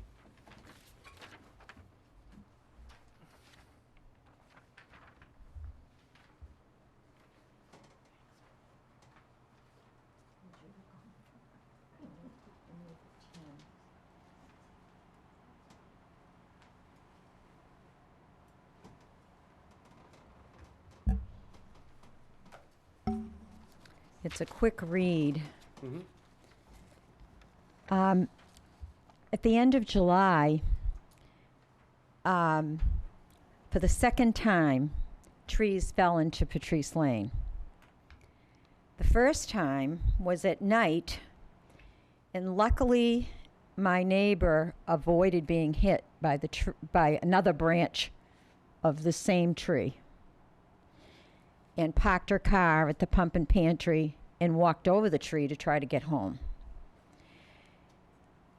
Just before the end of July, more branches fell into Patrice Lane. This time it didn't block the whole street, but it did fall into the street, and it also fell onto the sidewalk.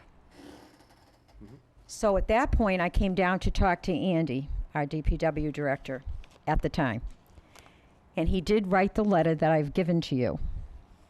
You will please note that it says that it jeopardizes life and property.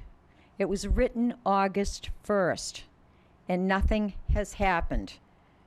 There is a branch that goes over the public way, which is obviously rotted. Now, we know that due to the drought, even our healthy trees are in trouble. I think you'll also be interested to know that I think it's the owner that that has the property, the apartment above the gas station. His child walks across the grassy area right next to that tree, and the school bus regularly stops right there. I did warn one bus driver, a female bus driver, this summer. I've also warned some of the young moms who walk around our cul-de-sac with their preschoolers that it was there. But I can't warn everybody that comes up the street. The school bus now, I noticed the other day, had at least 6 children on it when they picked up this child that resides at the apartment at the gas station. So it is an ongoing, serious hazard there. And I was told, I have been to several departments at the town. I've been 3 times to the DPW. I've been to the office.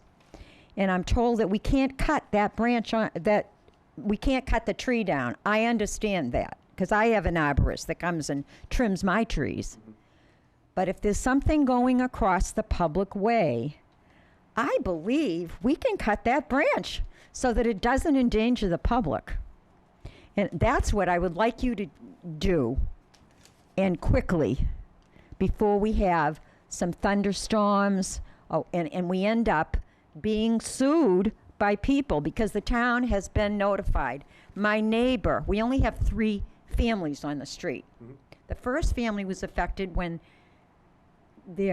one of the residents couldn't get home one night. On today, there was a letter directed by my neighbor, one of my other neighbors, there's only 3 families. He did a public records request addressed to the DPW and asking for progress in this whole thing. I had given him my, the copy of the letter that the DPW director sent out on August 1st. Now being September 12th, it's time that some action be taken. And